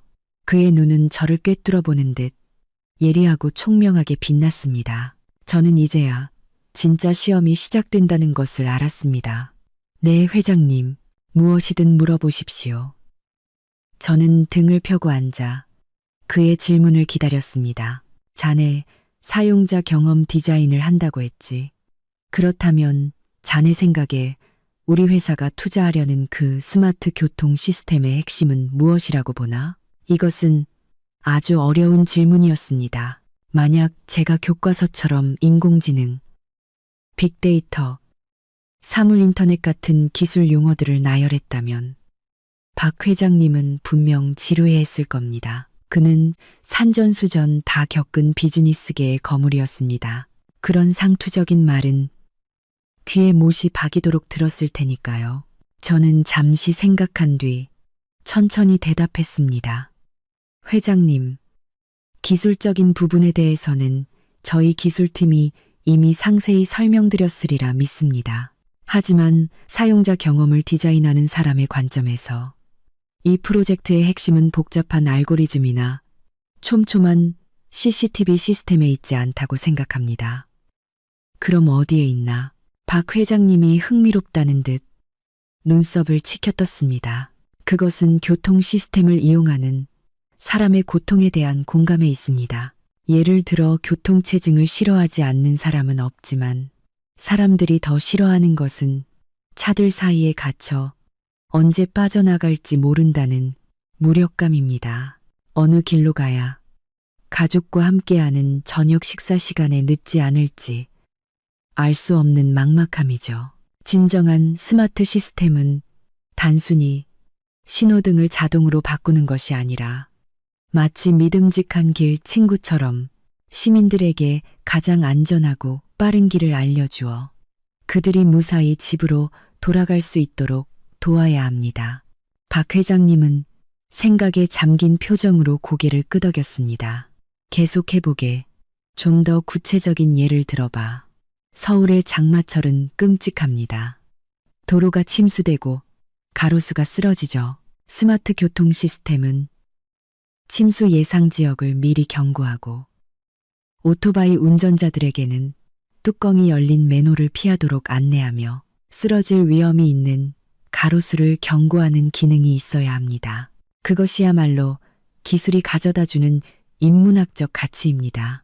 단순히 과태료를 부과하거나 감정 없이 차량 흐름을 조절하는 것만이 전부가 아닙니다.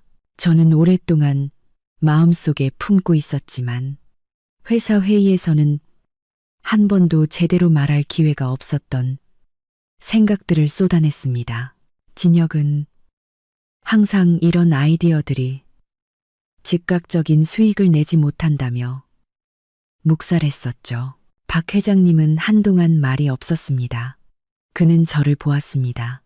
그의 눈에는 더 이상 시험하는 듯한 기색 대신 존중의 빛이 담겨 있었죠.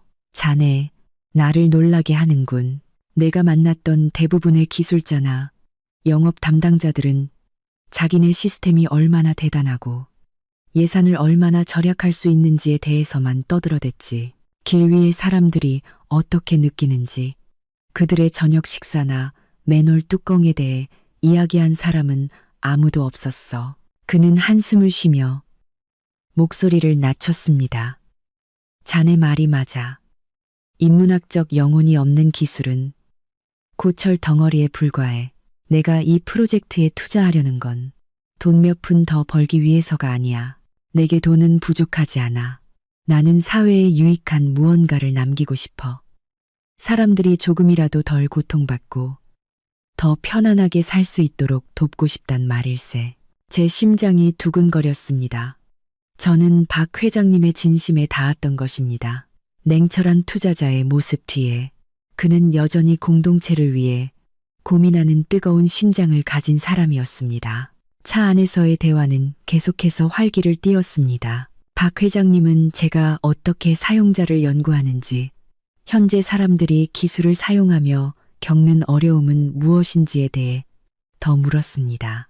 저는 제가 현장에 나가 시장 상인들이나 택시 기사님들을 인터뷰하며 그들이 내비게이션 앱에서 진정으로 원하는 것이 무엇인지 파악했던 경험에 대해 이야기했습니다. 회장님, 아시겠지만 요즘 앱들은 글씨가 너무 작고 조작이 복잡해서 나이 드신 분들이나 시력이 안 좋은 분들은 사용하기가 너무 어렵습니다.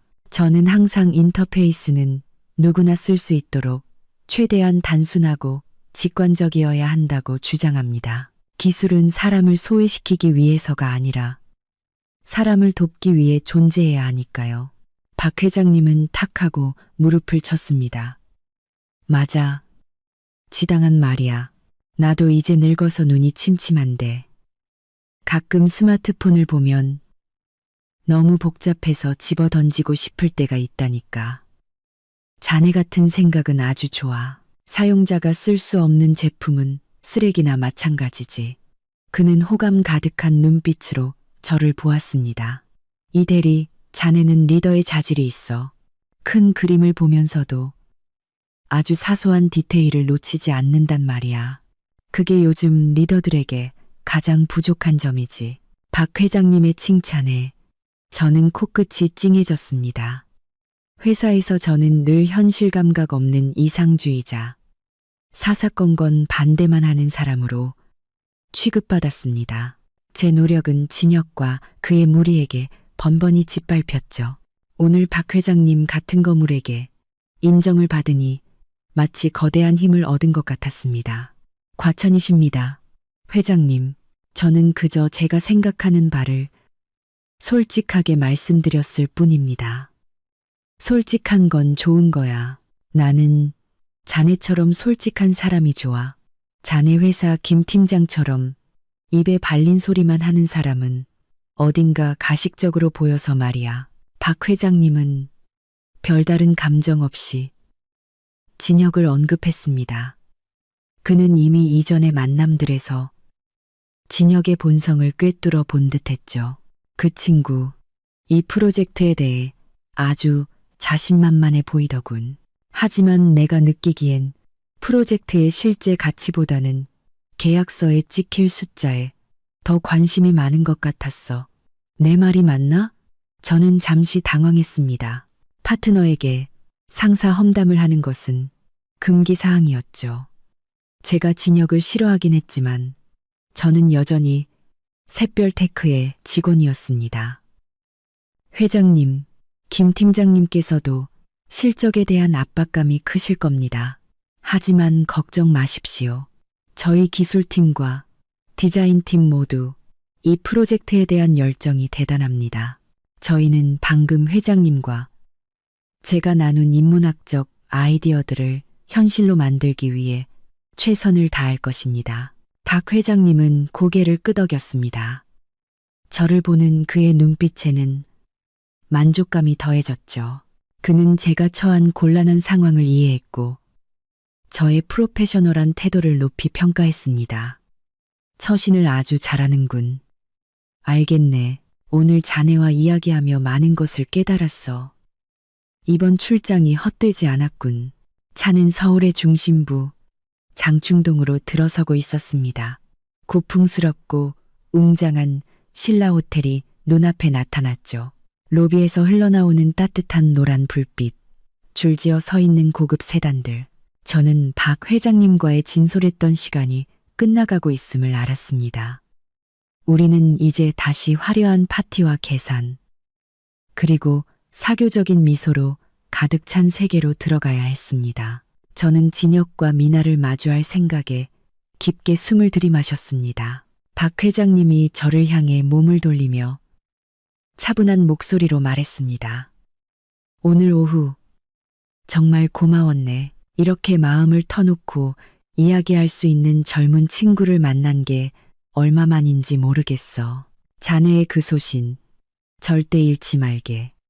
겉으로 보이는 화려함에 흔들려 일하는 사람으로서의 양심을 흐리는 일이 없도록 하게. 네.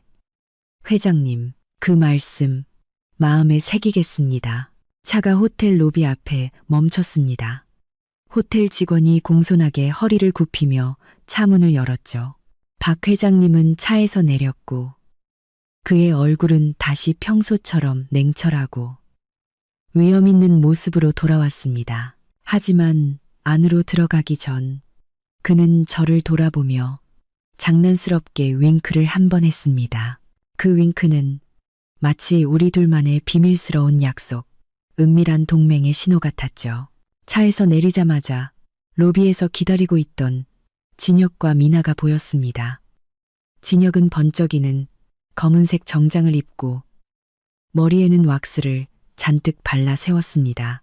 미나는 옆트임이 아슬아슬한 이브닝 드레스를 입고 긴 다리를 뽐내고 있었죠. 차가 도착한 것을 보고 두 사람은 활짝 핀 꽃처럼 환하게 웃으며 달려왔습니다.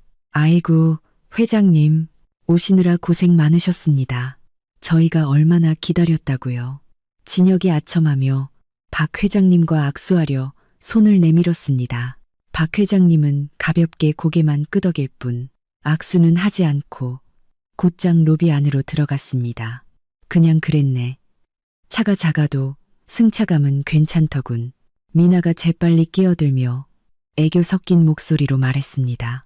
회장님, 프레지덴셜 스위트가 완벽하게 준비되어 있습니다. 잠시 쉬신 후에 저녁 파티에 참석하시죠. 오늘 회장님을 위해 서울 최고의 요리들을 준비했습니다. 박 회장님은 미나를 무심하게 쳐다봤습니다. 고맙군. 별로 배고프진 않아. 아까 먹은 국수가 너무 맛있어서 아직도 배가 부르거든. 진혁과 미나는 그 자리에서 얼어붙었습니다. 그들은 서로를 쳐다보더니 이내 불꽃 튀는 시선으로 저를 쏘아봤죠. 저는 한쪽으로 비켜서서 그들의 시선을 피하며 고개를 숙였습니다. 진혁은 이를 갈며 제가 들을 수 있을 만큼의 작은 목소리로 으르렁거렸습니다. 네가 감히 회장님을 모시고 국수를 먹으러 가. 이서연, 내가 네 배 밖으로 튀어나왔구나. 저는 아무 대답도 하지 않았습니다. 지금 여기서 싸워봤자 소용없었죠. 박 회장님은 이미 엘리베이터로 향했고 진혁과 미나는 그를 따라 짐을 들고 버튼을 누르느라 저를 더 이상 다그칠 겨를이 없었습니다. 저는 로비에 서서 황금빛 엘리베이터 문 뒤로 사라지는 그들의 뒷모습을 바라봤습니다. 이 화려한 공간 속에서 저는 갑자기 외톨이가 된 기분이었습니다. 방금 전까지 박 회장님과 마음을 나누는 대화를 했던 사람이 바로 저인데 권력과 돈의 세계로 들어서는 순간 저는 쓸모없는 사람처럼 밀려나 버렸죠. 엘리베이터 문이 닫히기 전 진혁이 저를 돌아봤습니다. 그의 눈빛은 두고 봐. 이 일 끝나면 넌 죽었어 라고 말하는 듯 했습니다. 저는 한숨을 쉬고 차로 돌아가 최 기사님에게 말했습니다. 기사님, 먼저 퇴근하세요. 저는 택시 타고 가겠습니다. 네? 파티에 참석 안 하시는 겁니까? 최 기사님이 놀라서 물었죠. 네, 상사가 부르지도 않았는데 남아서 눈치 볼 필요 없잖아요. 제 임무는 끝났으니까요. 저는 호텔을 걸어 나와 남산 둘레길을 산책하는 사람들 속으로 섞여 들어갔습니다. 선선한 가을바람에 몸이 떨렸죠. 제 주머니에는 아직 4만 원이 채 안 되는 돈이 남아 있었습니다. 국수 2그릇에 2만 4천 원, 부추전 1만 원, 막걸리 5천 원, 다 합쳐도 4만 원이 채 되지 않았죠. 아주 값싼 식사였지만 제 인생에서 가장 값비싼 식사였습니다. 저는 근처 벤치에 앉아 조명이 켜진 남산타워를 바라봤습니다. 휴대폰을 열자 고향에 계신 어머니에게서 온 문자가 보였습니다. 우리 딸 저녁은 먹었니? 일은 힘들지 않고 항상 건강 조심해라. 저도 모르게 눈물이 흘렀습니다. 이 화려하지만 차가운 도시에서 온갖 계산과 암투 속에서도 저를 조건 없이 사랑해주는 사람들이 있었습니다. 그리고 오늘 저는 낯선 사람에게서 보기 드문 공감을 얻었습니다. 저는 제 진심이 결코 헛되지 않았다고 믿었습니다.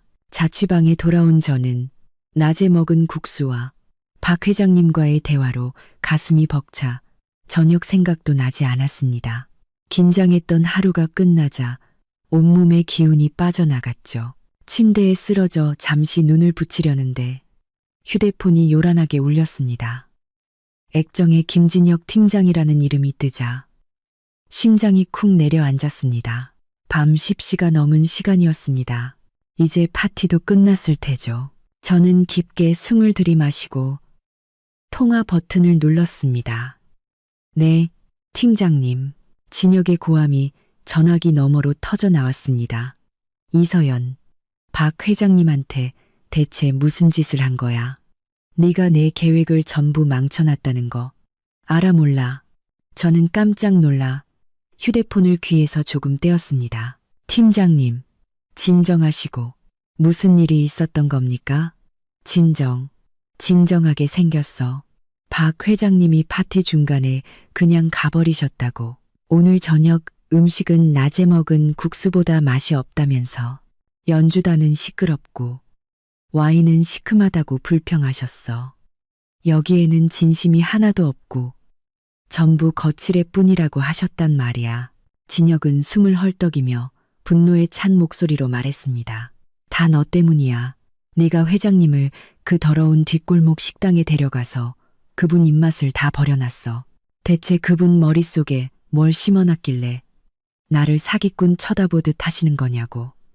저는 그냥 회장님 취향에 맞춰 국수를 대접했을 뿐입니다. 팀장님이나 회사에 대해 나쁜 말은 한마디도 하지 않았습니다. 제가 해명하려 애썼습니다.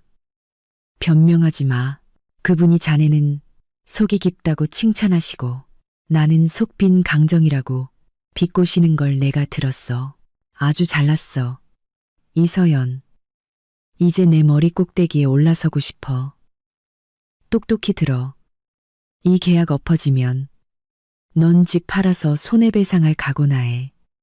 하지만 계약을 안 하시겠다고 말씀하셨습니까? 재검토하시겠다고 했어. 재검토는 곧 엎어질 수도 있다는 뜻이야. 알겠어. 너 내일 당장 회사로 나와. 사직서 쓸 준비나 하고. 너 같은 해충은 우리 회사에 둘 수 없어. 진혁은 쾅 하고 전화를 끊었습니다. 뚜뚜 하는 신호음이 마치 망치처럼 제 머리를 내리쳤죠. 저는 휴대폰을 내려놓았습니다. 등골이 서늘해지는 기분이었습니다. 끝났구나. 나의 노력, 나의 진심.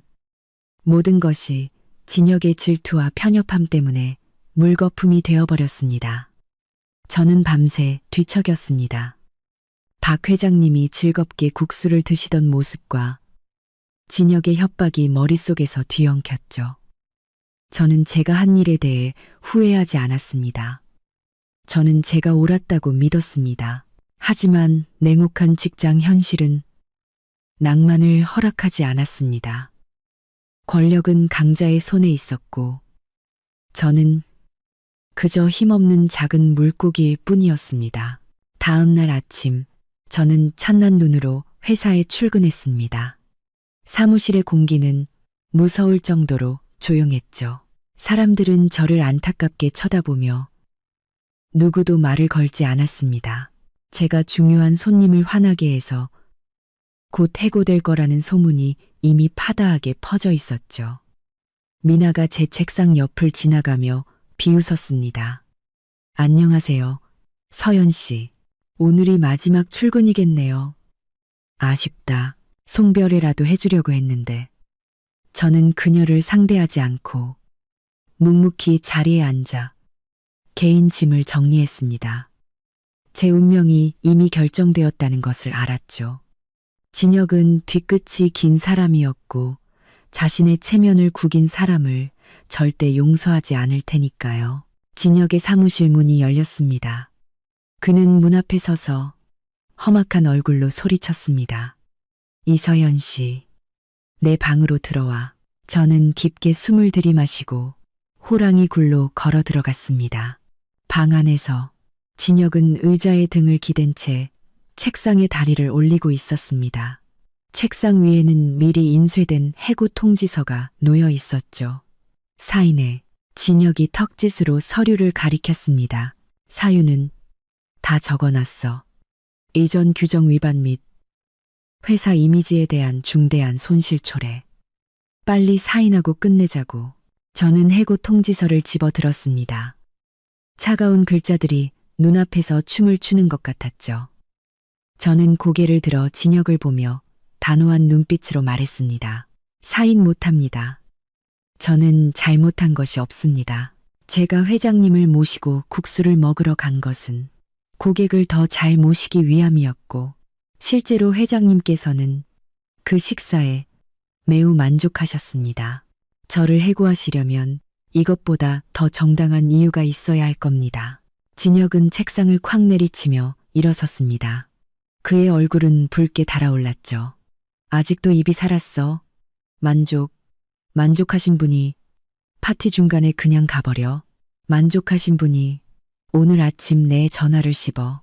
네가 일을 다 망쳐놓고 어디서 발뺌이야. 내가 상사야. 네가 상사야. 내가 틀렸다고 하면 틀린 거야. 그건 월권입니다. 팀장님, 제가 회장님 마음에 드는 게 두려워서 저를 내쫓으려는 것 아닙니까? 진혁은 말문이 막힌 듯 떨리는 손으로 저를 가리켰습니다. 그는 평소 조용하고 순종적이던 제가 이렇게 대드는 모습에 충격을 받은 듯 했죠. 분위기가 극도로 팽팽해진 바로 그 순간 진혁의 사무실 전화벨이 울렸습니다. 그는 액정을 쳐다보더니 얼굴색이 변했습니다. 박 회장님 비서실 번호였습니다. 진혁은 황급히 목소리를 가다듬고 비굴할 정도로 공손하게 전화를 받았습니다. 아, 네. 샛별테크 김진혁입니다. 네, 뭐라고요? 회장님께서 누구를 만나고 싶으시다고요? 진혁은 저를 돌아봤습니다. 그의 눈은 경악과 혼란으로 가득 차 있었죠. 그는 수화기에 대고 더듬거렸습니다. 네, 이서연 대리가 지금 여기 있습니다. 네, 바로 내려보내겠습니다. 네, 알겠습니다. 진혁은 전화를 내려놓고 귀신이라도 본 듯한 표정으로 저를 쳐다봤습니다. 그는 마른 침을 삼키며 아까의 기세등등한 모습은 온데간데 없이 떨리는 목소리로 말했죠. 자네, 지금 당장 로비로 내려가. 박 회장님께서 아래서 기다리고 계셔. 자네를 개인적으로 만나고 싶으시다고. 저는 그 자리에 얼어붙었습니다. 박 회장님이 저를요. 이 아수라장 속에서요. 다른 말씀은 없으셨습니까? 아무 말도. 그냥 급히 내려오라고만 했어. 아주 중요한 만남인 것 같았어. 진혁은 안절부절 못하며 이마에 맺힌 땀을 닦았습니다. 그는 무슨 일이 벌어지고 있는지 전혀 알지 못했지만 직감적으로 바람의 방향이 바뀌었다는 것을 느낀 듯 했습니다. 저는 책상 위에 놓인 해고 통지서를 한번, 진혁의 하얗게 질린 얼굴을 한번 쳐다봤습니다. 저는 옅은 미소를 지었습니다. 그럼 손님 만나러 다녀오겠습니다. 이 서류는 팀장님께서 가지고 계세요. 어쩌면 조금 뒤에 다른 사람을 위해 필요하게 될지도 모르니까요. 저는 돌아서서 방을 나섰습니다. 뒤에는 망연자실한 표정의 진혁만이 남아 있었죠. 저는 엘리베이터로 빠르게 걸어갔습니다. 심장이 터질 것처럼 뛰었죠. 이 전화는 복일까? 화일까? 박 회장님은 저를 더 질책하기 위해 부르신 걸까? 아니면 저를 구해주기 위해 부르신 걸까? 엘리베이터가 1층으로 빠르게 내려갔고 문이 열리자 눈부신 햇살이 로비 안으로 쏟아져 들어왔습니다. 저는 깊게 숨을 들이마시고 밖으로 나섰습니다. 박 회장님의 의전용으로 보이는 검은색 세단이 정문 바로 앞에 서 있었습니다. 뒷좌석 창문이 스르르 내려가고 온화한 표정의 박 회장님이 나타나 저를 향해 손짓했습니다.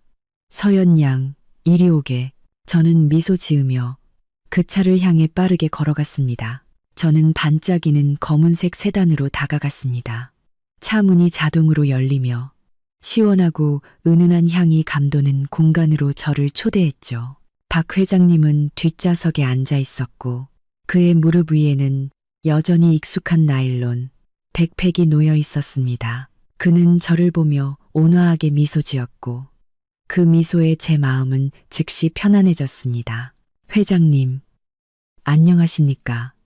저는 고개를 숙여 인사하고 조심스럽게 그의 맞은편 좌석에 앉았습니다. 어서 타게. 문 닫고 박 회장님이 손짓했습니다. 문이 닫히자 바깥의 모든 소음은 방음유리 뒤로 사라졌습니다. 차 안에는 고요함과 잔잔한 연주 음악만이 흘렀죠.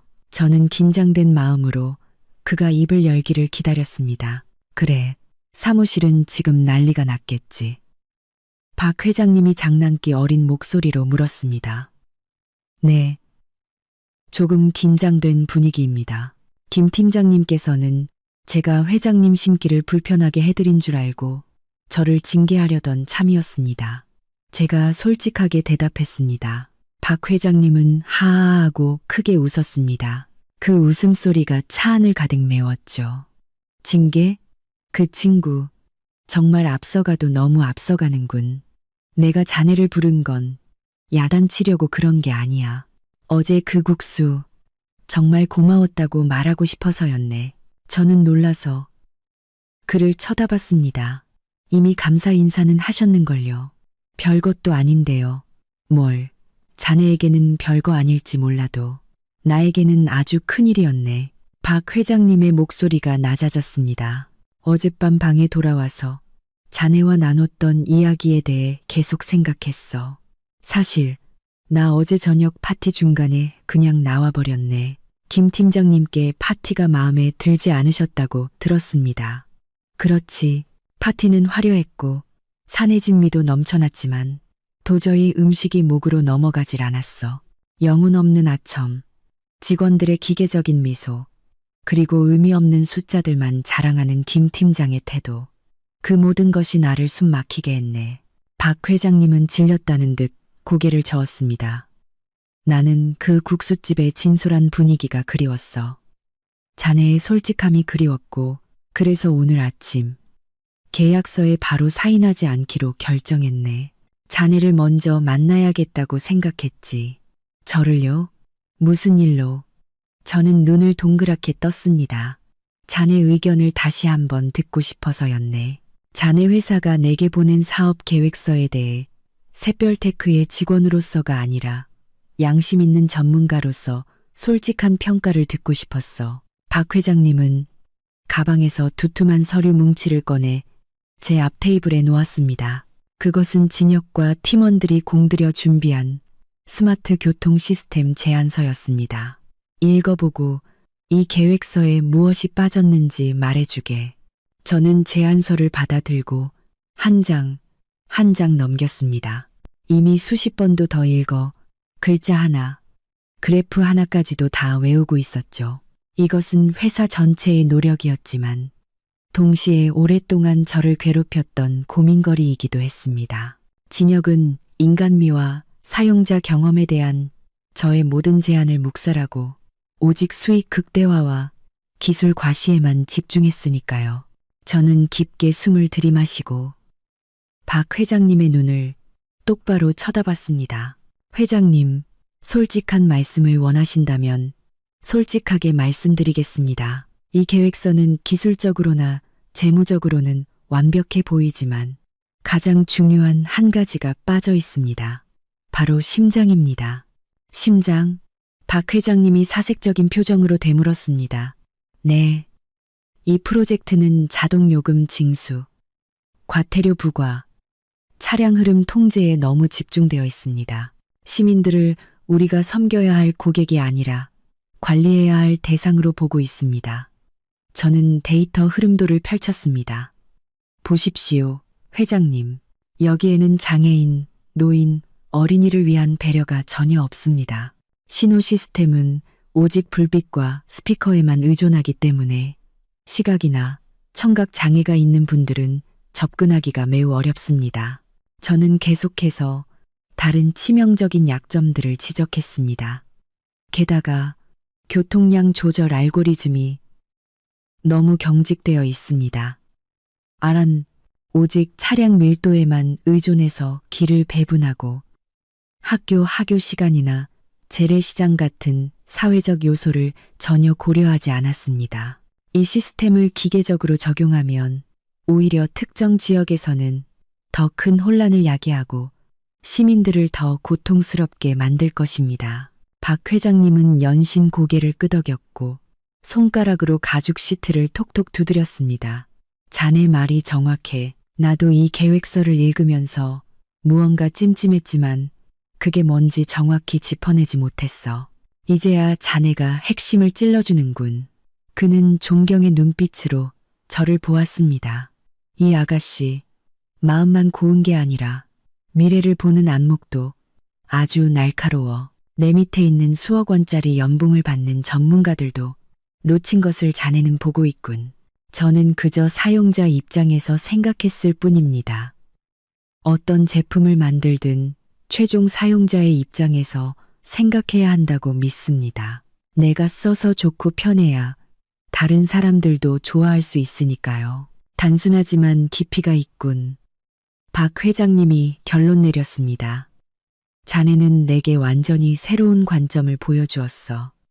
아주 고맙게 생각하네. 그는 제안서를 덮고 표지를 가볍게 두드렸습니다. 좋아, 내 결정은 끝났네. 하지만 발표하기 전에 자네에게 한 가지 제안을 하고 싶어. 박 회장님은 그 어느 때보다 진지하고 무게 있는 눈빛으로 저를 보았습니다. 서연 양, 나는 자네의 능력과 직업 윤리에 깊은 감명을 받았네. 우리 원경그룹은 자네처럼 용기 있고 양심에 따라 행동하는 젊은 인재가 필요해. 그는 제가 중요한 정보를 받아들일 준비를 할 수 있도록 잠시 말을 멈췄습니다. 자네를 우리 원경그룹으로 스카우트하고 싶네. 그룹 전체의 사용자 경험, 전략 총괄 본부장 자리를 제안하지. 연봉은 현재의 5배, 스톡 옵션과 최고의 복지를 제공하겠네. 자네는 그 김 팀장 같은 사람의 간섭 없이 모든 권한을 갖고 일하게 될 걸세. 저는 그 자리에 얼어붙었습니다. 귀가 멍멍했죠. 원경그룹 본부장. 연봉 5배. 그것은 제가 감히 꿈도 꿔보지 못했던 일이었습니다. 인생 역전의 기회. 저를 단숨에 명예의 정상으로 올려줄 엘리베이터였죠. 회장님, 진심이십니까? 제가 더듬거리며 물었습니다. 나는 인재 채용에 있어서 농담을 하는 사람이 아니네. 나는 자네에게서 잠재력을 봤어. 열정과 헌신으로 가득했던 내 젊은 시절을 보는 것 같았지. 나와 함께 일하면 자네는 마음껏 능력을 펼치고 사회를 위해 더 큰 일을 하게 될 걸세. 박 회장님의 제안은 너무나 달콤하고 거부하기 힘들었습니다. 고개만 끄덕이면 제 인생은 새로운 장을 열게 될 것이었습니다. 저는 진역의 억압에서 벗어나고 무시당하던 말단 직원의 서름에서도 벗어날 수 있었습니다. 고향에 계신 부모님을 편히 모실 돈을 벌고 미뤄왔던 꿈들을 이룰 수도 있었죠. 하지만 그때 샛별테크 동료들의 얼굴이 머릿속에 떠올랐습니다. 밤새워 코드를 짜던 개발팀 동료들, 아이콘 하나를 그리기 위해 고심하던 디자인팀 후배들, 그들 역시 저처럼 열정적이고 노력하는 사람들이었습니다. 그저 탐욕스러운 리더 밑에서 잘못된 방향으로 이끌리고 있을 뿐이었죠. 만약 제가 지금 떠나버린다면 샛별테크는 어떻게 될까요? 이 프로젝트는 1,000억 원 계약은 물거품이 되고 수많은 동료들이 일자리를 잃게 될지도 모릅니다. 저는 박 회장님을 보며 깊은 갈등에 휩싸였습니다. 한쪽에는 제 개인의 눈부신 미래가, 다른 한쪽에는 지난 몇 년간 동고동락했던 동료들과 조직에 대한 책임감이 있었습니다. 회장님, 정말 감사합니다. 회장님의 제안은 제게 너무나 큰 영광입니다. 제가 감격에 찬 목소리로 말했습니다. 그럼 수락하는 건가? 박 회장님이 미소 지으며 기다렸습니다. 저는 깊게 숨을 들이마시고 평정을 되찾았습니다. 저는 그의 눈을 똑바로 쳐다보며 단호한 눈빛으로 말했습니다. 회장님, 죄송하지만 그 제안은 거절하겠습니다. 박 회장님의 입가에서 미소가 사라졌습니다. 그는 믿을 수 없다는 듯 놀란 눈으로 저를 쳐다봤습니다. 거절이라고? 왜지? 연봉이 부족한가? 아니면 다른 조건이 있는 건가? 아닙니다. 회장님께서 제시하신 조건은 제 상상을 초월할 정도로 좋습니다. 하지만 저는 지금 샛별 테크를 떠날 수 없습니다. 제가 진심을 담아 간절하게 설명했습니다. 샛별 테크는 아직 부족한 점이 많고 김 팀장님은 때로 성급하고 현실적이시지만 그곳은 제가 사회생활을 처음 시작한 곳입니다. 그곳에는 저와 함께 웃고 울었던 좋은 동료들이 있습니다. 만약 제가 지금 저 혼자만의 영광을 위해 떠나버린다면 저는 제 자신을 배신자, 비겁한 사람이라고 생각하며 평생 후회할 겁니다. 박 회장님은 조용히 제 말을 들었습니다. 그의 눈에 깊은 생각이 스쳤죠. 그리고 저는 샛별테크가 변할 수 있다고 믿습니다. 이 프로젝트도 올바른 방향으로 수정된다면 반드시 성공할 수 있습니다. 저는 남아서 잘못된 것을 바로잡고 싶습니다. 이 환경 속에서도 진심과 선의가 통한다는 것을 증명하고 싶습니다. 다른 배로 갈아타는 것이 아니라 동료들과 함께 우리가 탄 배를 더 좋은 배로 만들고 싶습니다. 저는 말을 마치고 그의 반응을 기다리며 고개를 숙였습니다. 제가 일생일대의 기회를 걷어찼다는 것을 알았죠. 그가 화를 내거나 저를 어리석고 고집센 사람이라고 생각할지도 몰랐습니다. 하지만 그는 갑자기 짝짝 손뼉을 쳤습니다. 그의 얼굴은 환하게 빛났죠. 훌륭해. 아주 훌륭해. 자네가 그렇게까지 깊고 의리 있는 생각을 하고 있을 줄은 몰랐네. 요즘 세상에 능력 있는 사람은 많아도 자네처럼 덕과 정을 아는 사람은 정말 드물지. 그는 이전보다 훨씬 더 존중하는 눈빛으로 저를 보았습니다. 자네는 내 제안을 거절했지만 나는 자네가 더 좋아졌어. 내가 사람을 잘못 보지 않았다는 것을 자네가 증명해 주었군. 좋아. 자네가 샛별테크에 남아 싸우기를 원한다면 내가 기꺼이 도와주지. 저를요? 어떻게? 내가 샛별테크와 계약하겠네. 박 회장님이 단호하게 선언했습니다. 저는 기쁨에 겨워 소리를 지를 뻔했습니다. 정말이십니까, 회장님? 아, 정말 감사합니다. 하지만 박 회장님은 손가락을 들어 저를 제지했습니다. 단, 아주 중요한 조건이 하나 있네. 그리고 그 조건은 자네와 직접적으로 관련이 있지. 무슨 조건이십니까? 내일 계약식에서 그 조건을 발표할 걸세. 자네는 마음의 준비나 하고 있게. 아주 재미있는 구경을 하게 될 테니. 박 회장님이 의미심장하게 윙크했습니다. 저는 그가 무슨 계획을 꾸미고 있는지 알 수 없었지만 그의 자신감 넘치는 표정을 보며 아주 흥미로운 일이 벌어질 것임을 직감했습니다. 네, 회장님을 믿겠습니다. 그럼 저는 회사로 돌아가 이 기쁜 소식을 전하겠습니다. 잠깐, 아직 아무 말도 하지 말게. 그 김 팀장, 하룻밤 정도는 더 애가 타게 내버려 두자고. 그게 내가 그 친구에게 가르쳐주고 싶은 첫 번째 교훈일세. 저는 그의 뜻을 알아차리고 미소 지으며 고개를 끄덕였습니다. 네, 알겠습니다. 회장님, 안녕히 가십시오. 저는 차에서 내렸습니다. 마음은 새처럼 가벼웠고 황금빛 가을 햇살이 길 위에 쏟아졌습니다. 저는 내일이 저뿐만 아니라 샛별테크 전체에게 아주 중요한 날이 될 것임을 알았습니다. 다음 날 아침, 샛별테크의 대회의실은 화려하게 장식되었습니다. 신선한 꽃과 원경그룹과의 성공적인 파트너십을 기원합니다. 라는 붉은 현수막이 걸렸죠. 진혁은 새 정장을 빼입고 극도로 긴장된 얼굴로 회의실 구석구석을 점검했습니다.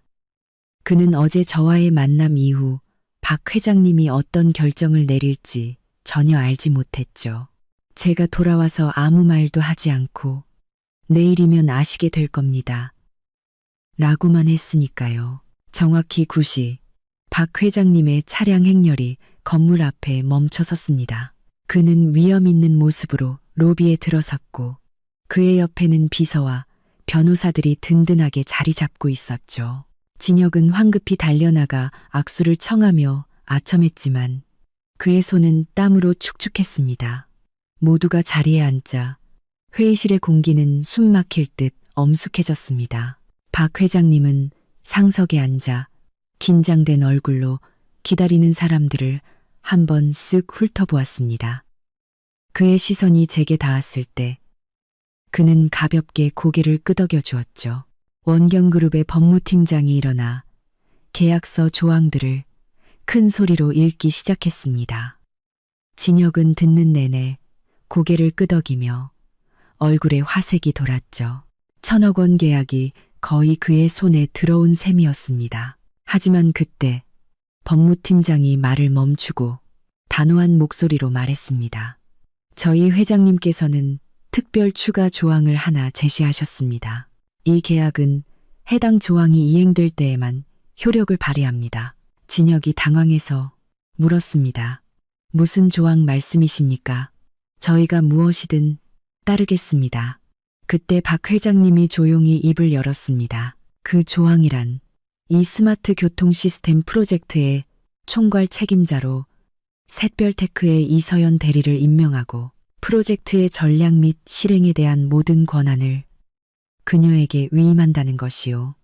만약 이서연 대리가 이 직책을 맡지 않거나 다른 부서로 발령날 경우 이 계약은 즉시 파기되며 샛별테크는 우리에게 그에 따른 손해를 배상해야 할 것이요. 회의실 전체가 경악으로 술렁였습니다. 모든 시선이 제게로 쏠렸죠. 진혁은 그 자리에서 얼어붙었습니다. 그의 얼굴에서는 핏기가 완전히 가셨죠. 그는 더듬거리며 말했습니다. 회장님, 그게 무슨, 이서연 대리는 그냥 디자인팀 직원일 뿐입니다. 이렇게 큰 프로젝트를 관리해 본 경험이 없습니다. 제가 염려되는 것은 자네가 뭘 염려해. 박 회장님이 말을 잘랐습니다. 그의 목소리는 강하고 권위 있었죠. 나는 자네가 만든 번지르르한 보고서가 아니라 사람을 믿고 투자하는 걸세. 이서연 대리는 이 회사에서 유일하게 이 프로젝트의 핵심 가치를 이해하고 있는 사람이야. 그녀에게는 마음이 있고 진심이 있어. 나는 내 돈을 오직 그녀에게만 믿고 맡길 수 있네. 박 회장님은 진혁의 눈을 똑바로 쳐다보며 칼날처럼 날카로운 말을 이어갔습니다. 김 팀장, 자네는 사업 수완이 있어. 그건 부정하지 않겠네. 하지만 자네에게는 리더로서의 덕이 부족해. 직원을 무시하고 인간적인 가치를 경멸하며 오직 이익만 찾지. 만약 이서연 대리가 그녀의 진심으로 상황을 바로잡지 않았다면 나는 오늘 샛별테크라는 이름을 내 파트너 목록에서 영원히 지워버렸을 걸세. 진혁은 고개를 푹 숙인 채 아무 말도 하지 못했습니다. 그는 자신이 졌다는 것을, 완벽하게 졌다는 것을 깨달았죠. 그의 온갖 술수와 잔꾀는 진심과 선의 앞에서 완전히 무력해졌습니다. 박 회장님은 샛별테크의 대표이사를 향해 몸을 돌렸습니다. 어떻소? 내 조건에 동의하겠소? 대표이사는 황급히 고개를 끄덕였습니다. 네, 동의합니다. 전적으로 동의하고 말고요. 즉시 이서연 대리를 책임자로 임명하는 인사 발령을 내겠습니다. 회의실에 우레와 같은 박수 소리가 터져 나왔습니다. 저는 그 자리에 앉아 벅차오르는 감정에 눈물을 흘렸습니다. 마침내 저의 묵묵했던 노력이 제대로 보상받는 순간이었습니다. 계약식 직후 저를 프로젝트 총괄 본부장으로 임명하는 결정이 내려졌습니다. 해고 직전의 말단 직원이었던 저는 순식간에 회사에서 가장 중요한 인물이 되었죠. 이전까지 저를 비웃고 무시했던 사람들은 이제 제게 아첨하기 시작했습니다. 미나도 슬그머니 다가와 제게 사과하며 지난 일은 잊어달라고 부탁했죠. 진혁은 묵묵히 자신의 사무실 짐을 싸서 더 작은 방으로 옮겨갔습니다. 그는 제 직속 부하인 프로젝트 부장으로 강등되었죠. 초라해진 그의 모습을 보며 저는 통쾌함이나 기쁨보다는 연민을 느꼈습니다. 저는 진혁의 새 사무실로 들어갔습니다. 그는 고개를 들어 저를 보았죠. 그의 눈에는 경계심과 체념이 가득했습니다. 내 꼴을 비웃으러 왔나? 마음껏 비웃어. 네가 이겼으니까. 저는 고개를 저으며 그의 맞은편 의자에 앉았습니다. 팀장님을 비웃으러 온 게 아닙니다. 함께 일하자고 제안하러 왔습니다. 진혁은 놀란 눈으로 저를 보았습니다. 뭐라고? 아직도 나를 쓰겠다고? 내가 너한테 얼마나 못되게 굴었는데. 일은 일이고 감정은 감정입니다. 팀장님, 제가 진심으로 말했습니다. 팀장님께는 제가 갖지 못한 영업 능력과 대외 관계 능력이 있습니다. 저는 제품과 사용자 경험에 강하고요. 우리가 힘을 합쳐 서로의 부족한 점을 채워준다면 이 프로젝트는 훨씬 더 성공적으로 될 겁니다. 저는 진혁을 보며 말을 이었습니다. 박 회장님께서는 제게 큰 가르침을 주셨습니다. 그 무엇보다 사람이 중요하다고.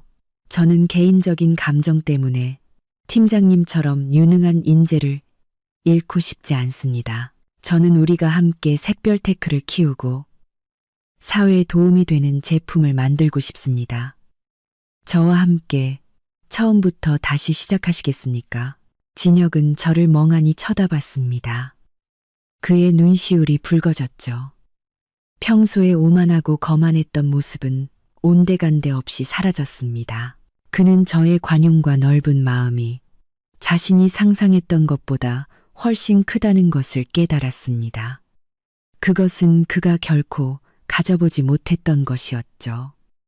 그는 고개를 숙이며 목이 맨 목소리로 말했습니다. 고맙다, 서연아. 그리고 미안했다. 내가 다 잘못했어. 앞으로는 전력을 다해 너를 돕겠다고 약속하지. 저는 미소 지으며 손을 내밀었습니다. 진혁은 제 손을 잡았고 그것은 우리 두 사람 사이에 있었던 그 어떤 악수보다도 단단하고 진실된 악수였습니다.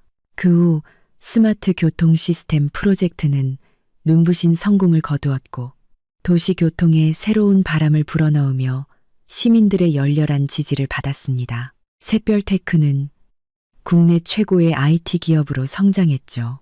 저는 박 회장님이 서울에 오실 때마다 그를 모시고 익선동의 안동 할아버지 국수에 가곤 합니다. 골목 안작은 국수집은 여전히 소박하고 따뜻한 사람의 정으로 가득 차 있죠.